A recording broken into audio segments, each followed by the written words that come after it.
ஆண்டவராகிய இயேசு கிறிஸ்துவின் நாமத்தினாலே இந்த மே மாதம் முதல் தேதியிலே காலையிலே ஆண்டவரை நோக்கி பார்க்கும்படியாய் வந்திருக்கிற உங்களை கர்த்தர் நிச்சயம் ஆசீர்வதிப்பாராக.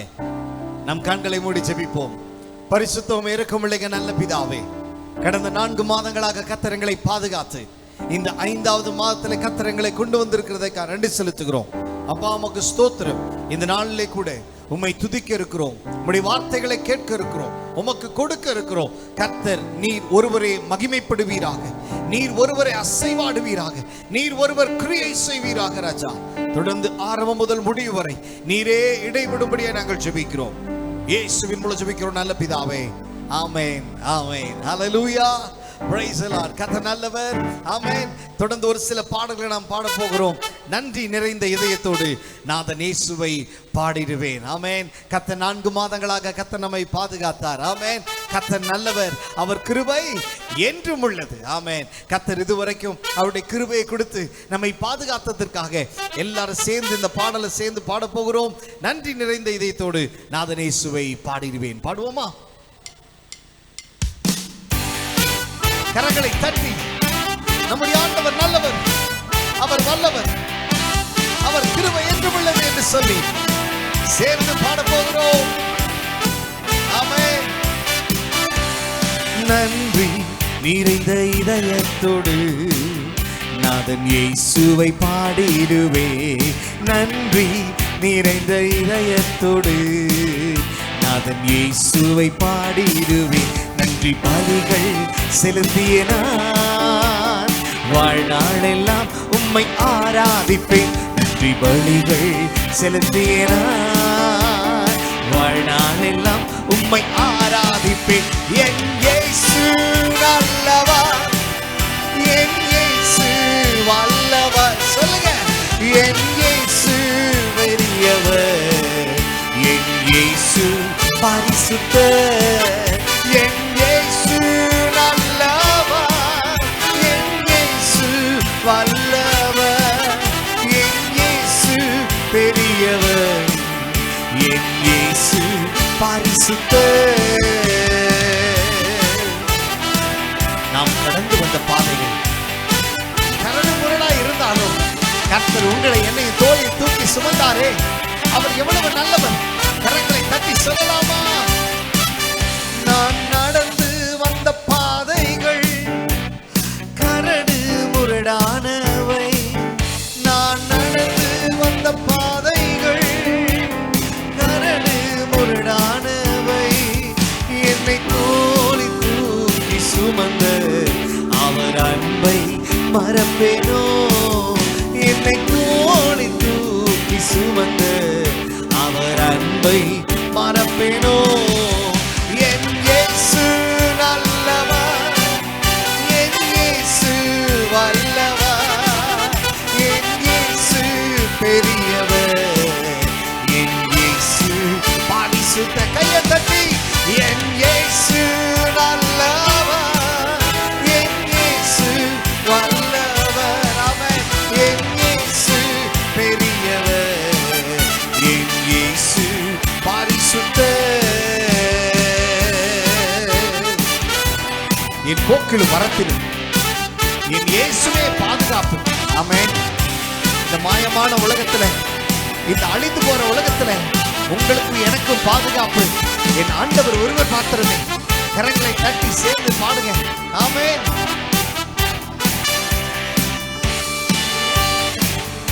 என் போக்கிலும் எந்த மரத்திலும் என் இயேசுவை பாதுகாப்பு, என் போக்கிலும் எந்த மரத்திலும் என் இயேசுவை பாதுகாப்பு. என் கால்கள் சறுக்கிடும் நேரம் அவர் கிருபை தாங்கினதே, என் கால்கள் சறுக்கிடும் நேரம் அவர் கிருபை தாங்கினதே. சொல்லாமா? என் இயேசு நல்லவர், என் இயேசு வல்லவர், என் இயேசு பெரியவர். சொல்லுங்களேன், என் இயேசு பரிசுத்தர், என் இயேசு நல்லவர், என் இயேசு வல்லவர், என் இயேசு பரிசுத்தர். சோர்ந்து போகாதே, நீ சோர்ந்து போகாதே. சொல்லுங்க, சோர்ந்து போகாதே, நீ சோர்ந்து போகாதே. அது சீக்கிரத்தில் நீங்கிவிடும் இந்த லேசான உபத்திரவம். ஆமென். அது சீக்கிரத்தில் நீங்கிவிடும். சொல்லுங்களேன், இந்த லேசான உபத்திரம். சோர்ந்து போகாதே, சோர்ந்து போகாதே, நீ சோர்ந்து போகாதே, சோர்ந்து போகாதே, நீ சோர்ந்து போகாதே. ஆராதனை உமக்கே, ஆராதனை உமக்கே. சொல்லுங்களேன், ஆராதனை உமக்கே. விடுதலையோட ஆராதனை உமக்கே, ஆராதனை உமக்கே, ஆராதனை உமக்கே, ஆராதனை உமக்கே, ஆராதனை உமக்கே, ஆராதனை உமக்கே, ஆராதனை உமக்கே. இருதயத்தின் ஆழத்திலிருந்து ஓ கர்த்தர் செய்த நன்மைகளை நினைத்து, கர்த்தர் நம்மை கொண்டு வந்த பாதைகளை யோசித்து, ஆண்டவருக்கு எத்தனை பேர் துதிக்கிறீங்க? நீங்களும் நானும் இன்றைக்கு உயிரோடு இருக்கிறோம் என்று சொன்னால், நீங்களும் நானும் பிழைத்திருக்கிறோம் என்று சொன்னால், எதுவுமே உங்களாலும் என்னாலும் அல்ல. அது அவருடைய கிருபையினாலே, அவர் கொடுத்த கிருபையினாலே, அவர் கொடுத்த பாதுகாப்பு தான். கரங்களை தட்டி கர்த்தருக்கு நன்றி சொல்லுங்க. ஓ உம்மை நாங்கள் ஆராதிக்கிறோம். நீர் கொடுத்த கிருபைகளுக்காக, நீர் பாராட்டின தயவுகளுக்காக ஓ உமக்கு நன்றி செலுத்துகிறோம். ஓ ராமாலரா ஷகரதலரபா. நல்ல கரங்களை கொட்டி ஆவியில நிரப்பி எல்லாரும் எல்லாரும் எல்லாரும் சொல்லாமா? ஆராதனை உமக்கே, ஆராதனை உமக்கே, ஆராதனை உமக்கே. Come on எல்லாரும், ஆராதனை உமக்கே, ஆராதனை உமக்கே, ஆராதனை உமக்கே, ஆராதனை உமக்கே. ஆமாப்பா, எங்க உயிருள்ள நாட்கள் எல்லாம் உண்மையே நாங்கள் ஆராதிப்போம். ஓ எங்களை நடத்தி வந்த தெய்வம் நீர், எங்களை பாதுகாத்த தெய்வம் நீர். ஆண்டவரே, எந்த தொற்று நோய்களும் ஓ ஹல்லேலூயா வராதபடி கர்த்தர் எங்களை நடத்தி வந்த உங்களுடைய கிருபைகளுக்காக, ஓ உங்களுடைய பாதுகாப்புக்காக கர்த்தர் உங்களையும் உங்க பிள்ளைகளையும் உங்களை சுற்றி இருக்கிறவரை கர்த்தர் பாதுகாத்திருக்கிறார். கர்த்தர் கை கரங்களை தட்டி கர்த்தருக்கு நன்றி சொல்லுங்க. நன்றி அப்பா, நன்றி ஆண்டவரே, நன்றி ஆண்டவரே, நன்றி ஆண்டவரே. ஹல்லேலூயா ஜீசஸ். ரெண்டு கரங்களை தட்டி கர்த்தரை மகிமைப்படுத்துக பார்க்கலாம். எல்லாரும் எல்லாரும் எல்லாரும் நன்றி ராஜா, நன்றி ஆண்டவரே, நன்றி ஆண்டவரே, நன்றி ஆண்டவரே, நன்றி ஆண்டவரே. தாவீது சொல்கிறது போல, எக்காலத்திலும் கர்த்தரை நான் ஸ்தோத்திரிப்பேன், அவர் துதி எப்பொழுதும் என் நாவில் இருக்கும். ஆமென். ஹல்லேலூயா. அது இன்பமா இருந்தாலும், அது துன்பமா இருந்தாலும், ஒருவேளை உங்க வாழ்க்கை வெற்றியா இருந்தாலும், ஒருவேளை உங்க வாழ்க்கை தோல்வியா இருந்தாலும், ஒருவேளை மருத்துவமனையில இதை பார்த்து கொண்டிருக்கிறீங்களா, எப்பேற்பட்ட சூழ்நிலை கர்த்தரை துதி, உன் வாழ்க்கை மாறும். எப்பேற்பட்ட சூழ்நிலை கர்த்தரை மகிமைப்படுத்துங்க. ஓ நிச்சயம் உங்க வாழ்க்கையில தோல்விகள் வராது, வெற்றியை கர்த்தர் கொடுப்பார். ஆமென், ஆமென், ஆமென், ஆமென். ஹல்லேலூயா, ஹல்லேலூயா. கர்த்தருக்கு நன்றி சொல்லுங்க, நன்றி சொல்லுங்க, நன்றி சொல்லுங்க. நன்றி அப்பா, நன்றி ஆண்டவரே. ஹல்லேலூயா, ஹல்லேலூயா. யோசித்து பாருங்களேன், எபினேசராய் அவர் நம்மை நடத்தினார் அல்லவா, எல்ரோயாய் அவர் நம்மை பார்த்து நடத்தினார் அல்லவா, பலவீன நேரத்தில் பலனை கொடுத்தார் அல்லவா, அவருடைய தழும்புகளால் நாம் சுகமானோம் அல்லவா. அவர் எவ்வளவு நல்லவர், எவ்வளவு நல்லவர். எத்தனை பேருடைய இருதயம் கர்த்தரை துதிக்கிறது, எத்தனை பேருடைய இருதயம் கர்த்தரை துதிக்கிறது. ஓ ராமானா ஷகரதலரபா, ஓ ரிகமாமாலரா ஷகரதலரரபா. ரெண்டு கரங்களை உயர்த்தி சொல்லலாம். எபினேசர் நீர்தானையா, இதுவரை உதவி நீரே.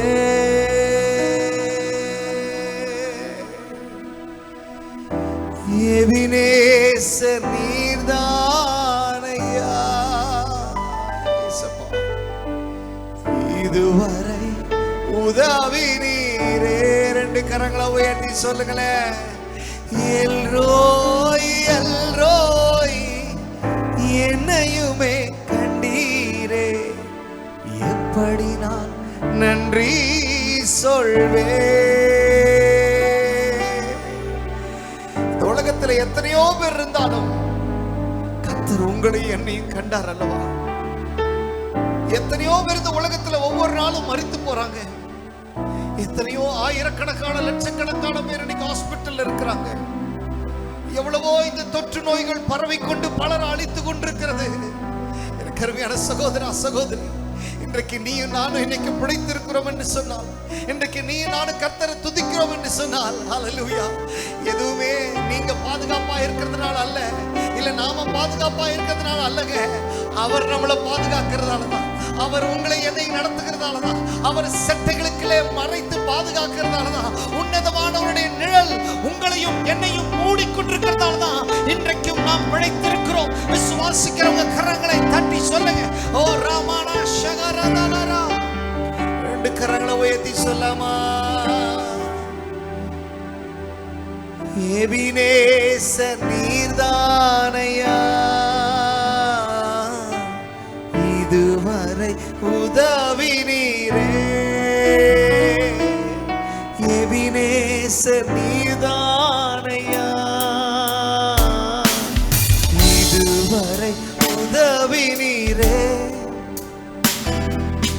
எல்ரோய் எல்ரோய் என்னையுமே கண்டீரே, எப்படி நான் நன்றி சொல்வேன்? சொல்லுங்களேன். எல்ரோய் எல்ரோய் என்னையுமே கண்டீரே, எப்படி நான் நன்றி சொல்வேன்? கரங்களா செஞ்சு சொல்லுவீங்களா? நன்றி நன்றி ஐயா, கோடி கோடி நன்றியை உணர்ந்து சொல்லுங்க. தம்பி தங்கச்சி, எனக்கு அருமையான தாயை தகப்பனே, கர்த்தருக்கு நன்றி சொல்லு, கர்த்தருக்கு நன்றி சொல்லு. உங்க இருதயம் கர்த்தரை துதிக்கட்டும், முழு இருதயத்தோடும் முழு பலத்தோடும். ஓ கர்த்தரை ஹல்லேலூயா ஆராதிக்கணும். எத்தனை பேர் உங்க முழு இருதயத்தோடு கர்த்தரை ஆராதிக்கிறீங்க? கரங்களை அசைச்சு சொல்லுங்க, இருக்கிற இடத்துல நன்றி நன்றி நன்றி நன்றி ஐயா, கோடி கோடி நன்றி ஐயா. பலவீன நேரங்களில் பலன் தந்தீரையா, பலவீன நேரங்களில் பலன் தந்தீரையா. விசுவாசத்தோட சொல்லுங்க. ஒருவேளை சுகமானே சுகமானே, தழும்புகளால் சுகமானே, என் குடும்ப மருத்துவரே. ஏசப்பா, சுகமானே சுகமானே, தழும்புகளால் சுகமானே, என் குடும்ப மருத்துவர் நீரே. சொல்லாமே நன்றி நன்றி. ஆமாப்பா, நீங்க நன்றி சொல்லும் போதே கர்த்தர், ஒருவேளை பலவீனத்தோட இருக்கிறீங்களா? ஒருவேளை இந்த நோய் தொற்றுல ஒருவேளை இருக்கிறீங்களா? ஒருவேளை பல மருத்துவரால் கைவிடப்பட்ட நிலைமையில் இருக்கிற சகோதரா சகோதரி, என் தாயை தகப்பனே, கர்த்தர் உன்னை சுகப்படுத்துகிறார். கர்த்தருடைய கரம் உன் மேல இறங்குகிறது. ஓ ஹல்லேலூயா. நீ இருக்கிற அறையில, நீ இருக்கிற வீடுல, ஓ நீ இருக்கிற இடத்துல தேவ மகிமை இறங்கி உன்னை தொடுகிறது. தேவ மகிமையினாலே ஓ கர்த்தர் உன்னை மூடிக்கொண்டிருக்கிறார். ஓ ரமணா ஷகரதலரபா, ஓ ரிகமரதலரா, கர்த்தருடைய சுகப்படுத்தி கொண்டிருக்கிறார். நன்றி சொல்லுங்க, நன்றி சொல்லுங்க, நன்றி சொல்லுங்க. ஓ உமக்கு நன்றி செலுத்துகிறோம் ராஜா. மறவாமல் நினைத்தீரையா, மனதார நன்றி சொல்லி. என்னை மறவாமல் நினைத்தீரையா, மனதார நன்றி சொல்லி. சொல்லுவீங்களா? கமானேலா. இரவும் பகலும் என்னை நினைந்து இதுவரை நடத்தினீரே. இரவும் பகலும் என்னை நினைந்து இதுவரை நடத்தினீர். ரெண்டு கையை உயர்த்தி கமான். நன்றி நன்றி ஐயா, கோடி கோடி நன்றி. நன்றி நன்றி ஐயா, கோடி கோடி நன்றி ஐயா. ரெண்டு கரங்களை உயர்த்தி இயேசுவே சொல்லாமா? இயேசுவே, அவருடைய நாமத்தை சொல்லுங்க. இயேசுவே,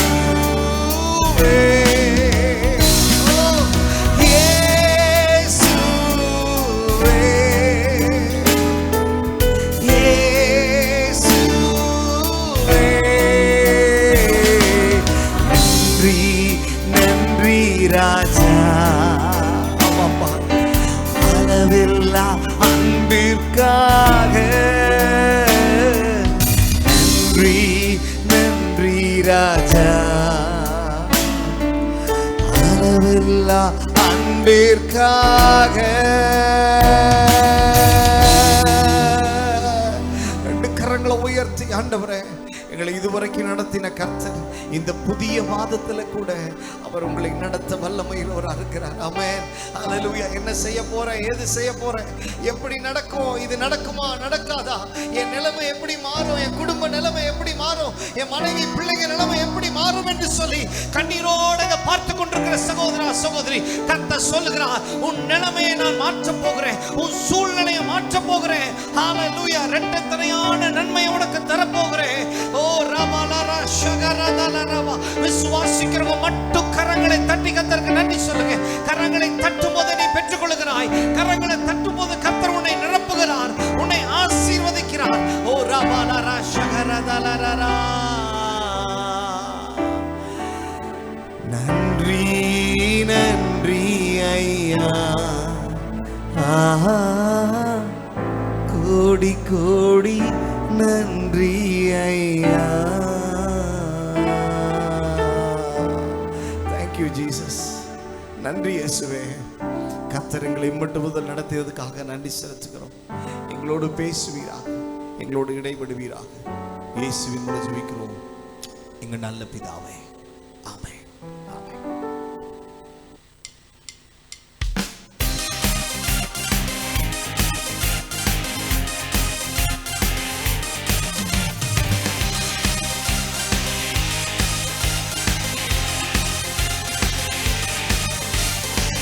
பிடித்து உன்னை என்றும் நடத்திடுவார், கண்மணி போல் உன்னை என்றும் காத்திடுவார்.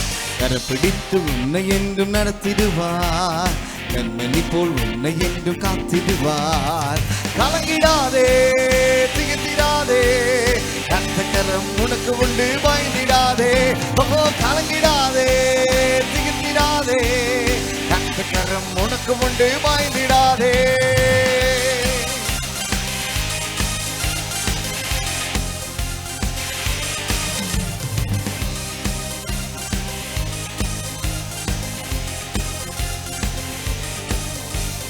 படுகுழியில் நீ விழுந்தாலும் மரத்தில் இருந்து வந்து உன்னை தூக்கிடுவார். படுகுழியில் நீ விழுந்தாலும் மரத்தில் இருந்து வந்து உன்னை தூக்கிடுவார். அக்கினியில் நீ நடந்தாலும் எதுவும் உன்னை சேதப்படுத்த முடியாதே. அக்கினியில் நீ நடந்தாலும் எதுவும் உன்னை சேதப்படுத்த முடியாதே. ஓ கலங்கிடாதே, திகழ்ந்திடாதே, கர்த்தர் உனக்கு உண்டு, பயந்திடாதே. ஓ கலங்கிடாதே, திகழ்ந்திடாதே, கர்த்தர் உனக்கு உண்டு, பயந்திடாதே.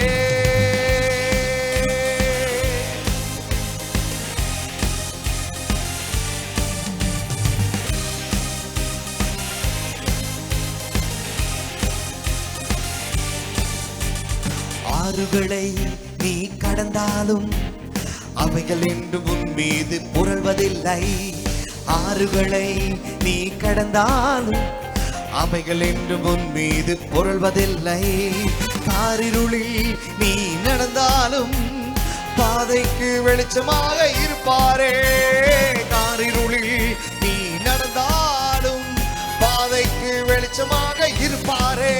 ஓ கலங்கிடாதே, உனக்கு உண்டு, பயந்திடாதே.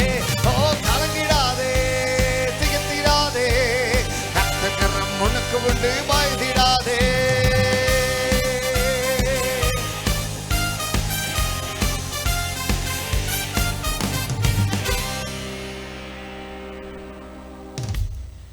இப்பொழுதும் ஆண்டவருடைய வார்த்தையை நாம் கேட்க போகிறோம். மத்தியிலே கல்வாரி ஏஜி சபையின் தலைமை போதகர் ரெவரண்ட் ஆர் ராபர்ட் சிங் அவர்கள் ஆண்டவருடைய வார்த்தையை கொடுப்பார்கள். ஜெப சிந்தனையோடு கவனிங்கள். நிச்சயம் கர்த்தர் உங்களோடு பேசுவார்.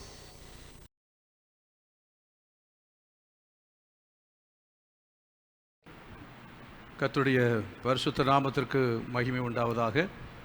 மாதத்தினுடைய முதல் நாள் அதிகாலை வேளைக்காக கர்த்தருக்கு நன்றி செலுத்துவோம். உலகமெங்கும் குறிப்பாக இந்திய தேசத்தில் இந்த நோய் தொற்று நிமித்தமாக மக்கள் மிகவும் அல்லல் பட்டு கொண்டிருக்கும் இந்த நாட்களிலே அநேகர் இந்த உலகத்தை விட்டு போய்விட்டதான இந்த நாட்களில் கர்த்தர் நம்மை உயிரோடு பாதுகாத்து இந்த காலையை காணும்படி அவர் உதவி செய்திருக்கிறார். இந்த 5வது மாதத்துடைய முதல் நாளையும் காணும்படி தேவன் கிருபை செய்ததற்காக நாம் கர்த்தருக்கு நன்றி செலுத்துவோம். கடந்த 4 மாதங்களும் கர்த்தர் நம்மோடு இருந்து கண்மணி போல கர்த்தர் நம்மை பாதுகாத்தார், நம்மை வழி நடத்தினார். அதற்காக நாம் கர்த்தருக்கு நன்றி செலுத்த வேண்டும். இன்றைக்கும் இந்த காலை நேரத்தில் இந்த மாதத்துக்குரிய வாக்குத்தத்த வசனம் சங்கீதம் 91 சொல்லப்பட்டிருக்கிற அந்த வார்த்தையை உங்களுக்கு முன்பதாக வைத்து நான் பேச விரும்புகிறேன். அந்த வாக்குத்தத்தத்தை நாம் தியானிக்க இந்த நேரத்தில் நம்முடைய சிந்தைகளை ஒருமுகப்படுத்துவோமாக. சங்கீதம் 91 3வது வசனத்தையும் 4வது வசனத்தையும் நாம் வாசி கேட்போம். 3வது வசனத்தையும் 4வது வசனத்தையும் நாம் வாசிக்க கேட்கலாம். அவர் உன்னை வேடனுடைய கண்ணிக்கும் பாழாக்கும் கொள்ளை நோய்க்கும் தப்புவிப்பார். அவர் தமது சிறகுகளாலே உன்னை மூடுவார். அவர் செட்டைகளின் கீழே அடைக்கலம் புகுவாய். அவருடைய சத்தியம் உனக்கு பரிசையும் கேடகமும் ஆகும். போதும். 4வது வசனத்தில் சொல்லப்பட்டிருக்கிற அந்த முதல் வார்த்தையை நாம் கர்த்தருடைய ஆவியானவரிடத்திலிருந்து பெற்றுக்கொண்ட வாக்கு தத்தமாக இந்த காலை வேளையில் அதை நாம் விசுவாசித்து சுதந்திரித்துக் கொள்ளப் போகிறோம். கர்த்தர் நமக்கு இந்த மாதத்திற்கென்று கொடுத்திருக்கிற வாக்குத்தத்தமான வசனம் தெளிவாக தேவன் நமக்கென்று தம்முடைய ஜனத்திற்கென்று இதை விசுவாசிக்கிற அனைவருக்கும் தேவன் கொடுத்திருக்கிற வாக்குத்தத்தமான வசனமாக இருக்கிறது. இந்த வசனத்தை நாம் மறுபடியும் நாம் வாசித்து அதனுடைய அந்த கருத்துக்களை அதிலிருந்து ஆவியானவன் நமக்கு பேசுகிறதான செய்தியை நாம் கவனமாக கேட்டு பயனடைவோமாக. 91வது சங்கீதத்தில் 4வது வசனத்தில் சொல்லியிருக்கிற அந்த வாக்குத்தத்தமான வசனத்தை நான் உங்களுக்கு முன்பாக வாசிக்கிறேன். அவர் தமது சிறகுகளாலே உன்னை மூடுவார். அவருடைய செட்டைகளின் கீழ் அடைக்கலம் புகுவாய். அந்த முதல் வார்த்தை திரும்பவும் நான் வாசிக்கிறேன். அவர் தமது சிறகுகளாலே உன்னை மூடுவார் என்கிற வாக்கு தத்தத்தை கர்த்தர் நமக்கு இந்த மாதத்தில் கொடுத்திருக்கிறார். இந்த வசனத்தை, இந்த வேளையில வார்த்தையை, இந்த செய்தியை கேட்கிற ஒவ்வொருவரும் இந்த வாக்குத்தத்த வசனத்தை ஆண்டவர் நம்முடைய வாழ்க்கையில நிறைவேற செய்யும்படியாய் ஒரு நிமிடம் கண்களை மூடி ஜெபிக்கலாம். கர்த்தர் இந்த கால வேளையில நம்மோடு கூட பேசும்படியாய் நாம் ஜெபிப்போமாக. நல்ல பிதாவே, இந்த காலை வேளைக்காய் நன்றியோடுமை துதிக்கிறோம். கடந்த 4 மாதங்களுக்கு கண்மணி போல பாதுகாத்தீர். இப்போதும் ஆண்டவரே, மருத்துவமனையில் இருக்கிறதான எங்கள் திருச்சபையின் மக்கள், இன்னும் அநேக தமிழ்நாட்டில் உள்ளதான போதகர்கள் அநேகர், இன்னும் கர்த்தாவை பல திருச்சபைகளில் இருந்து பாதிக்கப்பட்டதான அநேக மக்கள் உண்டு. அவர்களுக்காய் ஜெபிக்கிறோம். இந்த நாட்களிலே இந்த உலகத்தை விட்டு கடந்து போனவர்களின் நிமித்தமாக மிகுந்த துக்கத்திலும் வேதனையிலும் இருக்கிற மக்களுக்காக நாங்கள் ஜெபிக்கிறோம். அவளை கர்த்தர் ஆறுதல் படுத்துவீராக. இன்னும் ஆண்டவரே, இந்த தேசத்தில் இந்த நோய் தொற்று மிக பயங்கரமான நிலைமையில் இந்த தேசத்தின் மக்களை கொள்ளையாடி கொண்டிருக்கிறதை நாங்கள் பார்க்கிறோம். தகப்பனே, மக்கள் பயங்கரமான பீதியிலும் பயத்திலும் திகிலும் இருக்கிறதை நாங்கள் பார்க்கிறோம். என்ன ஆகுமோ என்கிறதான பயம் அநேகருடைய வாழ்க்கையில் ஆண்டவரே பற்றி பிடித்திருக்கிறது. நீர் ஒவ்வொருவரையும் தைரியப்படுத்த வேண்டும், விசுவாசமுள்ளவர்களாய் மாற்ற வேண்டும், பாதிக்கப்பட்ட மக்களை நீர் சுகப்படுத்த வேண்டும். தேசத்துக்காக தாவீது ஜெபித்த பொழுது கர்த்தர் தேசத்துக்காக செய்த விண்ணப்பத்தை கேட்டருளினார் என்று சொல்லியிருக்கிறது. அதே போல தேசத்துக்காக ஆண்டவரே நாங்கள் தேவனுடைய பிள்ளைகள் ஜெபிக்கிறோம். விசேஷமாக தேவ மக்களுக்காக நாங்கள் ஜெபிக்கிறோம். கர்த்தர் ஒவ்வொருடைய குறைகளை மன்னியும்.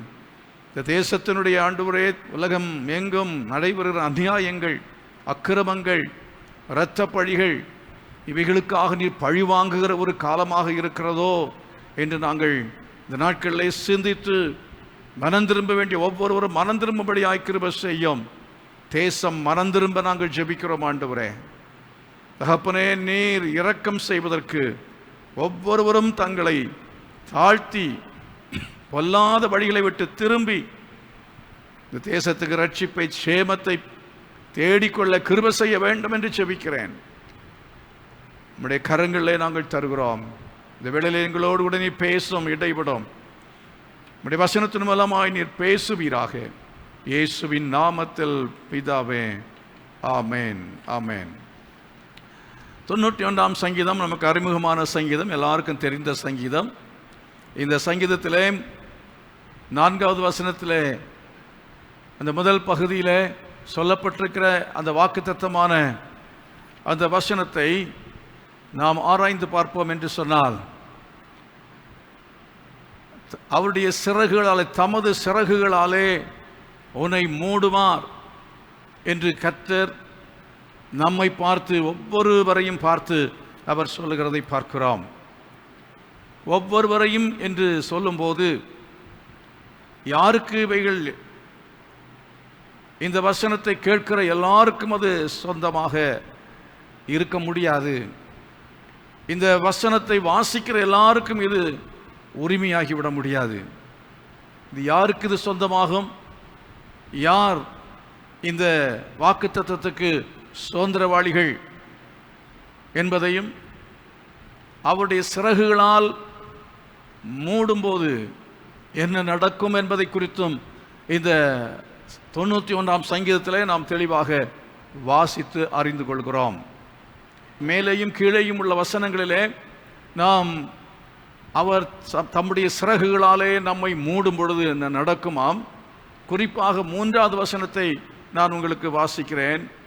அவர் உன்னை வேடனுடைய கண்ணிக்கும் பாழாக்கும் கொள்ளை நோக்கும் தப்புவிப்பார் என்று எழுதப்பட்டிருக்கிறது.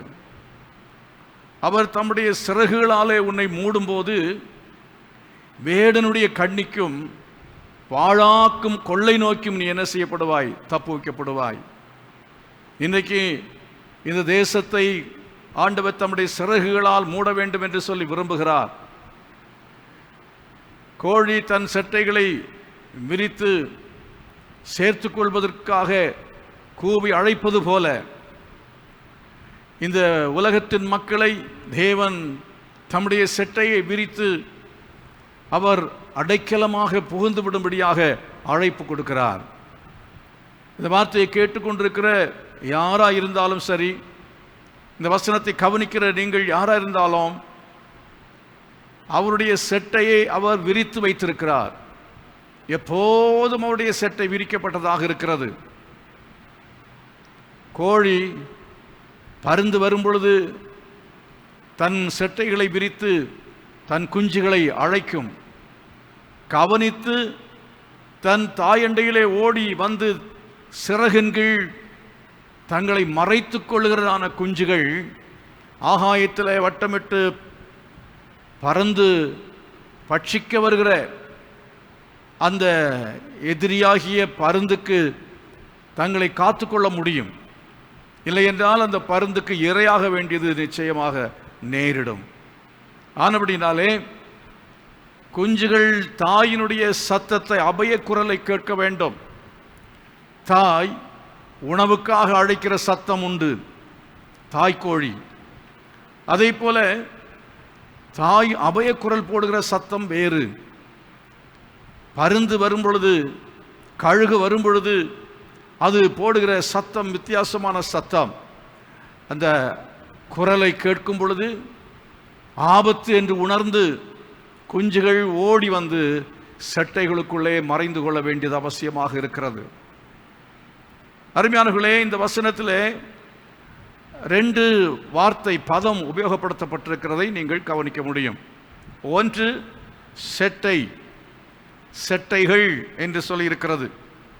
இன்னொன்று சிறகுகள் என்று சொல்லி இருக்கிறது. செட்டைகள், சிறகுகள். நீங்கள் லேவியராகமத்தின் புஸ்தகத்தில் படிக்கும் பொழுது வேதாகமத்தில் மீன்கள், சிறகுள்ள மீன்கள், சிறகுள்ள பட்சிகள் மீன்கள் என்று சொல்லி இருக்கிறது. மீன்களிலே சில வகை மீன்களுக்கு எல்லாம், பொதுவாக மீன்களுக்கு அவைகள் நீந்துவதற்காக துடுப்பு போல கொடுக்கப்பட்டிருக்கிற அந்த 2 பக்கத்திலேயும் சிறகுகள் உண்டு. அதை உபயோகப்படுத்தி அந்த மீன்கள் நீந்துகிறது. அதுவும் சிறகுகள் என்று சொல்லப்பட்டிருக்கிறது. அதுவும் சிறகுகள் தான். இந்த சிறகுகள் என்பதில் இன்னொன்று நாம் விளங்கிக் கொள்ள வேண்டும். செட்டைகள் என்பதிலேயும் சிறகுகள் என்பதிலேயும் ஒரு வித்தியாசத்தை புரிந்து கொள்ள வேண்டும். வெறும் செட்டைகள் என்பது இந்த 2 செட்டைகளிலேயும் அங்கே அந்த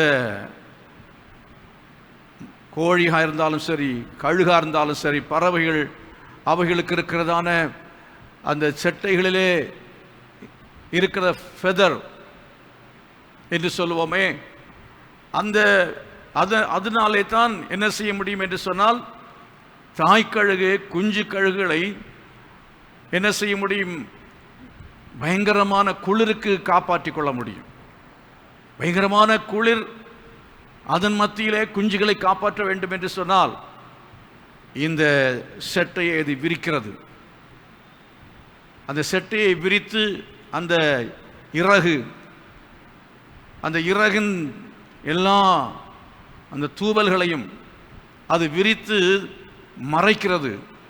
அப்படி அந்த மறைவிலே இருக்கிறதான குஞ்சுகள் குளிராக இருந்தாலும் சரி, சில சமயத்தில் பயங்கரமான வெப்பமாக இருந்தாலும் சரி, ஒரு சமயத்தில் ஒரு காட்டில் பயங்கரமான நெருப்பு அந்த காட்டில் பற்றி எரிந்து கொண்டிருக்கிற வேளையில் ஒரு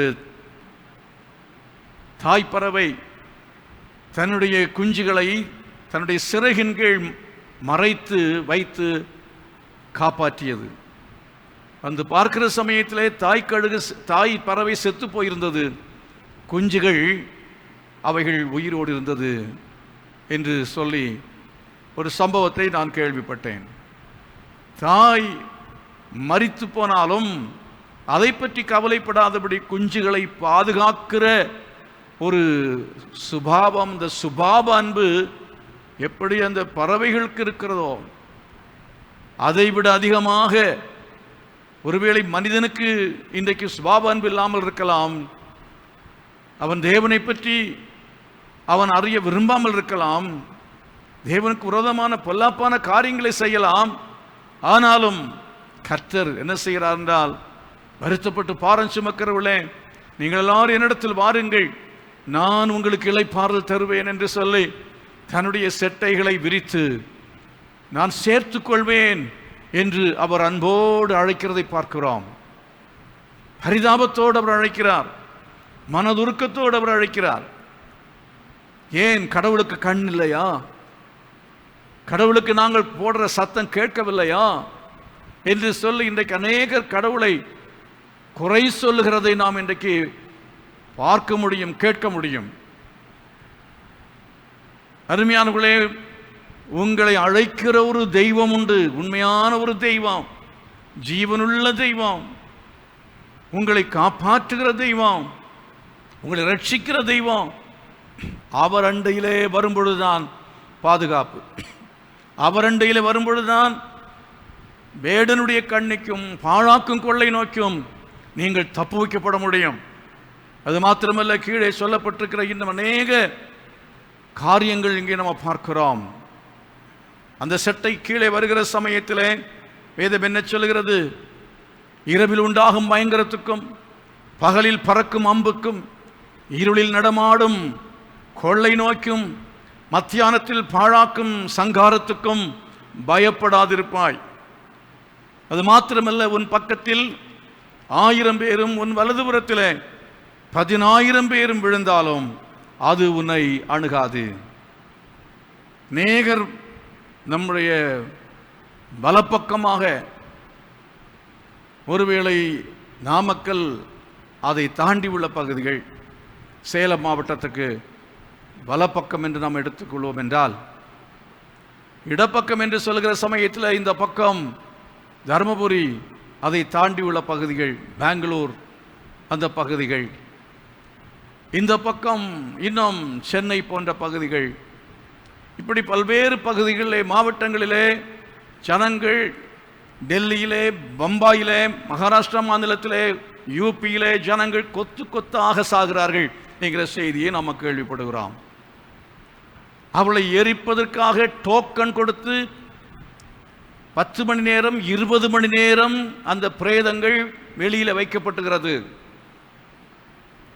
உறவினர்கள் தங்களுடைய மரித்து போனவருடைய பிரேதங்களை பெற்றுக்கொள்வதற்கு குறைந்தபட்சம் 5 மணி நேரம் 10 மணி நேரம் ஆகிறது என்று சொல்லி கேள்விப்படுகிறோம். மகாபயங்கரமான வேதனை, மகாபயங்கரமான வேதனை. மரித்து போனவர்களை கொண்டு போவதற்கு அவளை எடுத்து செல்லக்கூடிய வாகனம், ஆம்புலன்ஸுகள் இன்னும் சீக்கிரத்திலே நிறுத்தப்பட போகிறது. காரணம் என்னவென்று சொன்னால், அநேக ஆம்புலன்ஸ் டிரைவர்களுக்கெல்லாம் கொரோனா, இந்த நோய் தொற்று வந்து விட்டது. ஆஸ்பத்திரியில் இருக்கிற மருத்துவர்கள் மரித்து கொண்டிருக்கிறார்கள். அதே போல நர்சஸ்கள் பாதிக்கப்பட்டு கண்ணீர் விடுகிறார்கள், மருத்துவர்கள் கண்ணீர் விடுகிறார்கள். தயவு செய்து நீங்கள் பாதுகாப்பாக இருங்கள், நாங்கள் சொல்லுவதை கேளுங்கள், எங்களால் ஒன்று செய்ய இயலாது. மத்திய அரசாங்கம் சொல்லுகிறது, அந்தந்த மாநில அரசாங்கங்களை பார்த்து கொள்ளுங்கள். அவர்கள் கைவிரித்து விட்டார்கள். மாநில அரசாங்கங்கள் எல்லாம் மருத்துவமனைகளில் டாக்டர்ஸ் நர்ஸுகளிடத்தில் கேட்கிறார், நீங்கள் பார்த்து கொள்ளுங்கள், எப்படி செய்ய வேண்டும், என்ன செய்ய வேண்டும். there is no protocol. ஒரு ஆஸ்பத்திரியில் எவைகள் எப்படி நடத்தப்பட வேண்டும் என்கிற அந்த விதிகள் எல்லாவற்றையும் கடைபிடிக்க முடியாதபடிக்கு விதி மீறல்கள் என்று சொல்லுகிறார்கள். நீங்கள் செய்திகளை படிக்க வேண்டும். அநேகர் செய்திகளை படிப்பதில்லை, கேட்பதில்லை. இந்த நாட்களில் நீங்கள் செய்திகளை கேட்க வேண்டும். செய்திகள் இருட்டடைப்பு செய்யப்படுகிறது. செய்திகள் வெளியே வரக்கூடாதபடிக்கு அரசாங்கமும் தடை செய்ய பார்க்கிறது. ஆனால் அதற்கு எதிராக உச்ச நீதிமன்றம் அவர்கள் கடுமையாக தீர்ப்பளித்து விட்டார்கள்.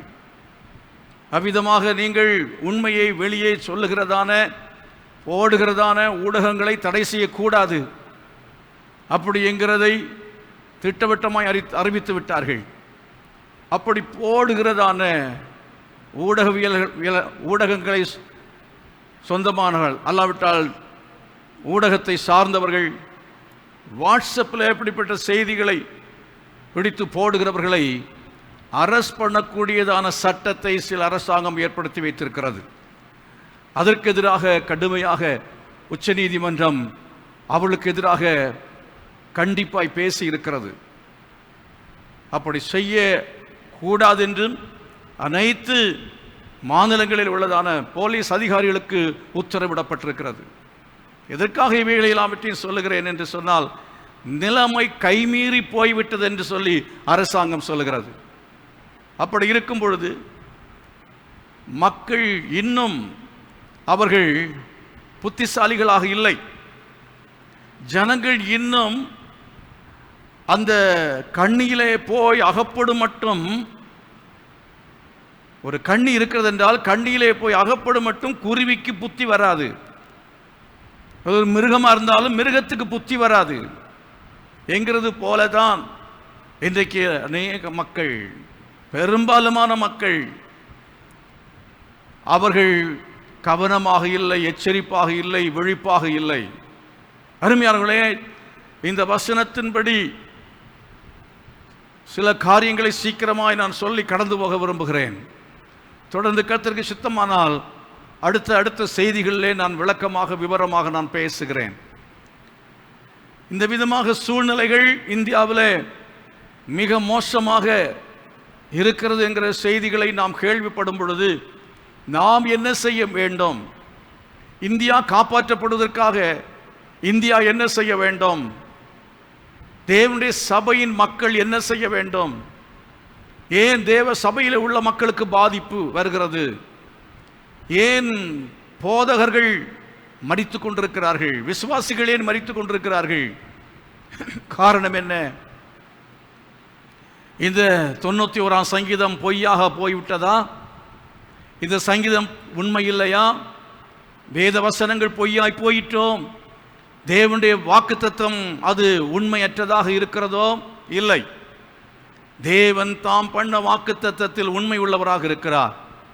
தேவன் அவர் நேற்றும் இன்றும் என்றும் மாறாதவராக இருக்கிறார். அவர்தான் சொல்லுகிறார், செட்டைகளை நான் விரித்திருக்கிறேன், நீ என்ன செய்ய அந்த செட்டைக்குள்ளே வந்து சேர்ந்து கொள், செட்டைக்குள்ளே நீ வந்து சேர்ந்து கொள் என்று தேவன் அழைப்பு கொடுக்கிறார். ஜீவனுள்ள தேவன். பாதுகாப்பு கொடுக்க முடியாத ஒரு நாட்டிலேயோ வீட்டிலேயோ ஒரு மனிதன் அவன் போய் புகலிடம் தேடி அந்த வீட்டுக்குள்ளே போவான் என்று சொன்னால், பலசாலி வந்து தாக்கும் பொழுது அந்த வீட்டில் இருக்கிறவன் இவர்களை அடைக்கலம் புகுந்தவர்களை காப்பாற்ற முடியாது. ஒரு பலவீனமான தேசத்தில் போய் அடைக்கலம் தேடி போகும்போது இன்னொரு பலசாலியான ஒருவன் வந்து அவளை பிடித்து கொண்டு போக முடியும். ஆகவே சில நாடுகளிலே போய் தஞ்சம் புகுந்து விடுகிறார்கள். சில நாடுகள் அநியாயமாக அக்கிரமமாக குற்றம் சாட்டி அவர்களை சிறையிலே தள்ள முயற்சி செய்யும் பொழுது தப்பி ஓடி அவர்கள் சில நாடுகளில் தஞ்சம் புகுந்து விடுகிறார்கள். அப்படி தஞ்சம் கொடுக்கிற நாடுகள் அவர்கள் பலசாலிகளாக இருக்கும் பொழுது இவர்கள் எந்த நாட்டிலிருந்து போனார்களோ அந்த நாட்டை சார்ந்தவர் அந்த அரசாங்கம் அவர்களை ஒன்றும் செய்ய முடியாது. அவர்கள் பாதுகாப்பாக இருப்பார்கள். அதே போலதான் இயேசு கிறிஸ்து ஜீவனுள்ள தேவன், அவர் ஒருவரே, நான் ஒருவரே கர்த்தர் என்று சொல்கிறார். இங்கே சொல்லும் பொழுது அவருக்கு என்ன பெயர் தெரியுமா? த மோஸ்ட் ஹை காட், உன்னதமானவர் என்று சொல்லி இருக்கிறது. த மோஸ்ட் ஹை, எல்லா தேவர்களை பார்க்கிலும் கர்த்தர் பெரியவர் என்று சொல்லி எத்ரோ என்கிற ஒரு மனுஷன் அங்கே அவனுடைய மருமகன் மோசே இடத்திலே சொல்லுகிறதை பார்க்கிறோம். தேவனுடைய செயலை பார்த்தான். தேவனுடைய செயலை எகிப்து தேசத்திலே கண்டான். எகிப்து தேசத்தில் 13 தெய்வங்கள், அவள் ஆராதித்து அவர்கள் வணங்கின 13 தெய்வங்கள் அவர்களை காப்பாற்ற முடியவில்லை. 10 வாதைகள் வந்தது. இப்போ 2 வாதை தான், 2-3 வாதைகள் தான் வந்திருக்கிறது. கொரோனா என்று சொல்லுகிற அந்த வைரஸ் என்று சொன்னாலும் வேறு வேறு வகையிலே வேறு வேறு விதமான ரூபங்களிலே வித்தியாசமான விதங்களிலே இந்த வைரஸ்கள் மாறி மாறி என்ன செய்கிறது? அலைகளாக வந்து அடித்து கொண்டிருக்கிறது. அப்படிப்பட்டதான இந்த 2ஆம் அலை என்று சொல்லுகிற இந்த அலையிலே இவ்வளவு பயங்கரமான பாதிப்பு. உலகம் எங்கிலும் பல விதங்களிலே பாதிக்கப்பட்டவர்கள் உண்டு, தங்களை காத்து கொண்டவர்களும் உண்டு. அருமையானவர்களே, எகிப்து தேசத்திலே 10 வாதைகள். முதல்ல ஒரு வாதை வருகிறது, தண்ணீர் ரத்தமாக மாறுகிறது. அதுக்கு பிறகு இன்னொரு வாதை வருகிறது, அதுக்கு பிறகு இன்னொரு வாதை வருகிறது. இப்படி 10 வாதைகள் வந்தது. அதிலே ஒன்று கொள்ளை நோய் என்று சொல்லி இருக்கிறது. மாடுகளுக்கு வந்த கொள்ளை நோய், மனுஷருக்கு வந்த கொள்ளை நோய். மனுஷருக்குள்ளே வந்த கொள்ளை நோயிலே ஒன்று கொப்பளங்கள்.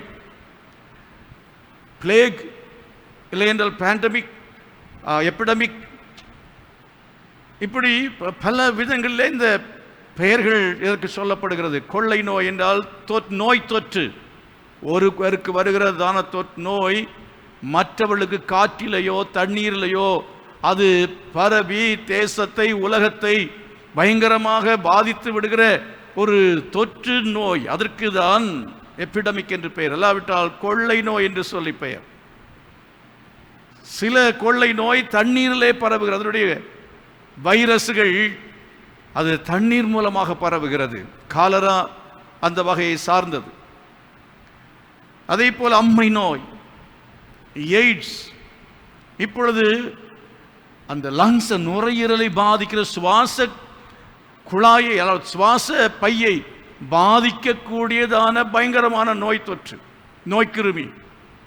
ஒரு மனிதனும் தன்னை காப்பாற்றிக் கொள்ள முடியாதபடிக்கு இந்த நோய் தொற்று அவனை பாதித்து அவன் உயிரை வாங்குகிறது. இந்த விதமான இந்த கொள்ளை நோய் பல விதமான பாதிப்புக்குள்ளாக்கக்கூடியதான பல காரியங்கள், வாதைகள், தீமைகள் தேவனுடைய கோபத்தினாலே, தண்டனையினாலே எகிப்து தேசத்திலே வந்தபோது எகிப்தின் அந்த தேசத்தினுடைய அந்த வாதைகளையும் அவர்களுக்கு ஏற்பட்ட எல்லா தொல்லைகளையும் கஷ்டங்களையும் ஜனங்கள் கண்டார்கள், கேட்டார்கள். எதற்காக தேவன் அதை எங்கே வர அனுமதித்தார் என்று சொன்னால், நானே தேவன் என்பதை அறியும்படிக்கு என்று கர்த்தர் சொல்கிறார். பூலோகம் எங்கும் என்னை தவிர வேறே தெய்வம் இல்லை என்பதை எகிப்தியர் அறிய வேண்டும். பூமியின் குடியிருக்கிற மக்கள் எல்லாரும் அறிந்து கொள்ள வேண்டும் என்பதற்காக என்று கர்த்தர் அங்கே சொல்லி இருக்கிறதை நீங்கள் யாத்திராகமத்தின் புஸ்தகத்தில் இதை வாசித்து நீங்கள் அறிந்து கொள்ள முடியும். பூமி எங்கும் இருக்கிற மக்கள் அறிந்து கொள்ள வேண்டும், கர்த்தரே தேவன் என்பதை அறிந்து கொள்ள வேண்டும். வேறு எந்த தெய்வத்தை நோக்கி கூப்பிட்டாலும் எந்த தெய்வம் விடுவிக்க முடியாதபடிக்கு அப்படிப்பட்ட பயங்கரமான வாதைகள், ஜனங்கள் தங்கள் தங்கள் தெய்வங்களை கூப்பிட்டார்கள். அதன் பின்பு அவர்கள் மந்திரவாதிகளிடத்தில் போனார்கள், மருத்துவரிடத்தில் போனார்கள். மந்திரவாதங்களும் மருத்துவங்களும் ஒன்றும் அவர்களை காப்பாற்ற முடியவில்லை. அப்பொழுதுதான் மந்திரவாதிகள் சொன்னார்கள், எங்களால் ஒன்றும் செய்ய முடியாது என்று அவர்கள் கைவிரித்து விட்டார்கள். கைவிரித்து விட்டு என்ன சொன்னார்கள் தெரியுமா? இது தேவனுடைய விரல் என்று சொன்னார்கள். இது தேவர்களுடைய விரல் அல்ல, இது தேவனுடைய விரல். அவர்கள் சொன்ன தேவன் யார்? இந்த யெகோவா எலோஹிம் என்று அறியப்பட்ட சர்வ வல்லமை உள்ள தேவன், உன்னதமான தேவன். அதை மந்திரவாதிகள் அறிந்து கொண்டார்கள். அவர்கள் அறிந்து மனம் திரும்பினார்களோ என்னவோ, அதை குறித்த காரியங்கள் விளக்கமாக வேதத்தில் சொல்லப்படவில்லை. ஆனால் நான் விசுவாசிக்கிறேன், அநேக எகிப்தியர்கள் அந்த நாட்களிலே அவர்கள் மனம் திரும்பி இருப்பார்கள். கர்த்தரே தேவன் என்பதை அவர்கள் அறிந்து கொண்டிருக்க வாய்ப்பு இருந்திருக்க வேண்டும், ஏற்றுக்கொண்டிருக்க வேண்டும். அநேக மக்கள் இது தேவனுடைய விரல் என்று சொல்லி கர்த்தரண்டையிலே அடைக்கலமாய் வந்ததான எகிப்தியரும் காப்பாற்றப்பட்டிருப்பார்கள். இல்லை என்றால் எகிப்து தேசம் முற்றிலுமாய் அழிந்து நாசமாய் போயிருக்கும். ஆனால் ராஜாவுக்கு கீழே வேலை செய்கிறதான இராணுவத்தை சார்ந்த மக்கள், அவர்களுக்கு விசுவாசிக்க மனமில்லை. ராஜாவின் கட்டளையை நிறைவேற்றுவதற்காக அவர்கள் நடந்து கொண்ட விதங்கள், ராஜாவுடைய அவிசுவாசம் எல்லாம் சேர்ந்து செங்கடலிலே கடைசியாக அமிழ்ந்து போனார்கள் என்கிற சரித்திரத்தை நாம் பார்க்கிறோம். அருமையார்களே, அக்கிரமம் செய்தாலும் பாவம் செய்தாலும் தேவனுக்கு விரோதமான காரியங்களை செய்து கொண்டிருந்தாலும் ஜீவனில் ஒரு தெய்வம் உண்டு என்பதை அறியாமல் மதத்தை நம்பி, அநேக தெய்வங்களை நம்பி, மூட பழக்கங்களுக்கு உட்பட்டு மக்கள் இன்றைக்கு அவர்கள் மத வைராக்கியத்தோடு வெறியோடு கூட ஜீவித்துக் கொண்டிருக்கிறார்கள். எங்கள் மதம்தான் பெரியது என்று சொல்லி, அது கிறிஸ்தவ மதமாக இருந்தாலும் சரி, இஸ்லாமிய மதமாக இருந்தாலும் சரி, அது இந்து மதமாக இருந்தாலும் சரி, எந்த மதமும் நம்மை ரட்சிப்பதில்லை. நம்மை ரட்சிப்பதற்கு தேவன் ஒருவர்தான். அவரண்டையிலே நாம் கடந்து வந்து அடைக்கலம் புக வேண்டும். அவரிடத்தில் அடைக்கலம் புகும் பொழுது ஒரு மனிதன் என்ன செய்ய வேண்டும் என்று சொன்னால் இப்படி சொல்ல வேண்டுமாம். 2ஆம் வசனம் இப்படி சொல்கிறது, நான் கர்த்தரை நோக்கி, அந்நிய தெய்வர்களை நோக்கி அல்ல, கர்த்தரை நோக்கி. யார் இந்த கொள்ளை நோயை அனுப்பினார்களோ? யார் கொள்ளை நோயை அனுப்புவது? பாவத்துக்கு விரோதமான தெய்வம், பாவத்தை வெறுக்கிற தெய்வம். பாவத்திற்கும் இரத்த பழிகள், கொலைகள், விபச்சாரங்கள், அநியாயங்கள், அக்கிரமங்கள் உலகமெங்கும் தலைவிரித்து ஆடிக்கொண்டிருக்கிறது. இதை பார்த்து கர்த்தர் சும்மா இருக்க மாட்டார். வேத புஸ்தகத்தில் அதை குறித்து வாசிக்கிறோம். உலகத்தை தேவன் அழித்து போட்டார், ராஜ்யங்களை கர்த்தர் அழித்தார். சில சமயங்களிலே தேவன் ஒரு குறிப்பிட்ட பகுதியை முழுவதுமாய் அழித்திருக்கிறார், பாழாக்கி போட்டார். ஆகவே தான் பாழாக்கும் கொள்ளை நோய் என்று சொல்லி இருக்கிறது. ஆகவே தேவனுடைய கோபம் வரும் பொழுது அது சில தேசங்களை அழிக்கும், அது சில சமயத்தில் உலகத்தை அழித்திருக்கிறது. அப்படித்தான் நோவா காலத்தில் உலகம் அழிந்து போயிற்று என்று சொல்லி நாம் என்ன செய்கிறோம், பார்க்கிறோம். ஆகையினால் நாம் என்ன செய்ய வேண்டும்? அவரிடத்தில் அடைக்கலம் புக வேண்டும். என்றுடைய செட்டைக்கு கீழே அடைக்கலம் புகுவது என்று சொன்னால் எப்படி? அதனுடைய பொருள் என்ன? 2வது வசனம் என்ன சொல்கிறது? நான் கர்த்தரை நோக்கி. ஆண்டவரை நோக்க வேண்டும், அவரை நோக்கி பார்க்க வேண்டும், அவரை நோக்கி நாம் அறிக்கை செய்ய வேண்டும். முதலாவது அறிக்கை செய்வது என்ன? பாவங்களை அறிக்கை செய்ய வேண்டும். ஜனங்கள் தங்கள் வழிகளை விட்டு, பொல்லாத வழிகளை விட்டு தங்களை தாழ்த்தி தங்கள் பொல்லாத வழிகளை விட்டு திரும்பினால் நான் தேசத்துக்கு ரட்சிப்பை கொடுப்பேன், க்ஷேமத்தை கொடுப்பேன் என்று கர்த்தர் தம்முடைய வசனத்தின் மூலமாக அதை நமக்கு சொல்லி இருக்கிறார். வேதத்திலிருந்து நாளாகமத்தின் புஸ்தகத்தில் வாசிக்கிறோம் அல்லவா? என் ஜனங்கள் தங்களை தாழ்த்தி ஜெபம் பண்ணி பொல்லாத வழிகளை விட்டு திரும்பினால் நான் அவர்கள் விண்ணப்பத்தை கேட்டு ஜெபத்தை கேட்டு அவருடைய தேசத்துக்கு நான் க்ஷேமத்தை கொடுப்பேன் என்று சொல்லுகிறார். கடவுளை தூஷிக்கிறதுனாலேயோ இன்னும் அதிகமான பாவத்தை செய்வதனாலேயோ எகிப்தின் பார்வோன் அவன் இன்னும் அதிகமாய் மன கடினத்தினாலே பாவங்களை செய்தது போல இஸ்ரவேல் ஜனங்கள் தீர்க்கதரிசிகள் மூலமாய் எச்சரிக்கை கொடுத்த போதும், தேவனுடைய கோபங்கள் வந்த போதும் மனம் திரும்பாதபடி இன்னும் அதிகமாய் துர்க்கிரியைகளை செய்தது போல நாமும் செய்வோம் என்று சொன்னால் சம்பவிப்பது என்ன? கர்த்தர் தம்முடைய கையை தேசத்துக்கு விரோதமாக நீட்டுவார். கர்த்தர் தம்முடைய கையை உலகத்துக்கு நேராக நீட்டுவார். உலகத்தை ஒருவரும் காப்பாற்ற முடியாது, தேசங்களை ஒருவரும் காப்பாற்ற முடியாது. விஞ்ஞானத்தை நம்பி பயனில்லை, மருத்துவத்தை நம்பி பயனில்லை. தேவனுடைய கோபம் இறங்கும் பொழுது ஒருவரும் தப்பிக்கொள்ளவே முடியாது. அது கிறிஸ்தவனாயிருந்தாலும், அது எந்த ஒரு நபராயிருந்தாலும், எந்த மதத்தை சார்ந்தவனாயிருந்தாலும், அதை பற்றி கர்த்தர் மதத்தை பார்த்து யாரையும் காப்பாற்றுகிற தெய்வம் அல்ல. அவர் கட்சி நடத்தவில்லை, அவர் ஏதோ ஒரு அரசியல் கட்சிக்கு தலைவர் அல்ல, அவர் ஏதோ ஒரு மதத்தினுடைய ஸ்தாபகர் அல்ல, ஒரு மத தலைவரும் அல்ல. கர்த்தர் சர்வத்தையும் சிருஷ்டித்தவர்.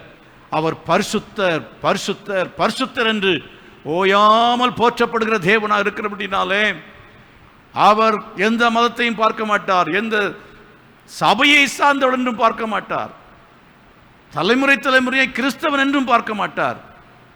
நீ பொல்லாப்பு செய்தால், நீ கர்த்தருக்கு விரோதமாய் பாவம் செய்திருந்தால், ஆண்டவர் வேதத்திலே கொள்ளை நோயை அனுப்பினதற்கான தேவனுடைய கோபம் வந்ததற்கான காரணங்கள் எல்லாம் சொல்லப்பட்டிருக்கிறதே. அந்த விதமாக தேவனுடைய அந்த கோபத்துக்கு ஆளாகும் போது யார் என்று பார்க்காமல் பட்சபாதம் இல்லாமல் தேவன் எல்லாரையும் அவர் என்ன செய்வார் என்று சொன்ன நியாயம் தீர்ப்பதற்கு அவர் தன்னுடைய கரத்தை அவர் நீட்டுவார், தன்னுடைய வல்லமையான கரத்தை நீட்டுவார். ஆகையினால பிரியமானவர்களே, என்ன செய்ய வேண்டும்? பாவங்களை விட்டு மனம் திரும்ப வேண்டும், அக்கிரமங்களை விட்டு மனம் திரும்ப வேண்டும், அநியாயத்தை விட்டு மனம் திரும்ப வேண்டும். கொலைபாதகம், விபச்சாரம், சொல்ல முடியாதபடி கணக்கில் அடங்காத காரியங்கள் தினந்தோறும் காதுகளில் கேட்டுக்கொண்டிருக்கிறோம். கர்த்தர் சகித்துக் கொள்ள மாட்டார். இந்த பூமியை கர்த்தர் அவர் வைக்க விரும்பவில்லை. இந்த பூமியை கர்த்தர் அழிக்க வேண்டும் என்று விரும்புகிறார்.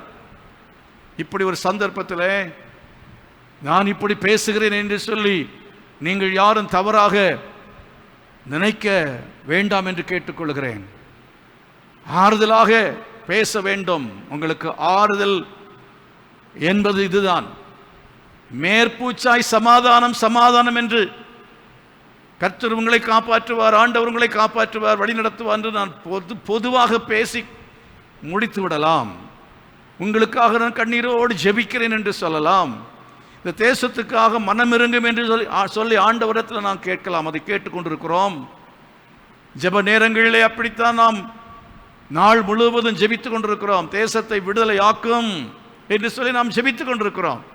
அது போதுமானதல்ல.